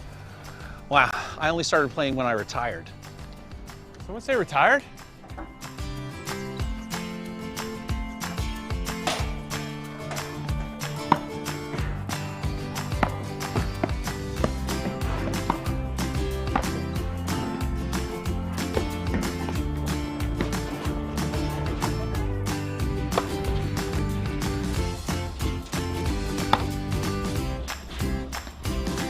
Looking good out there, Eli.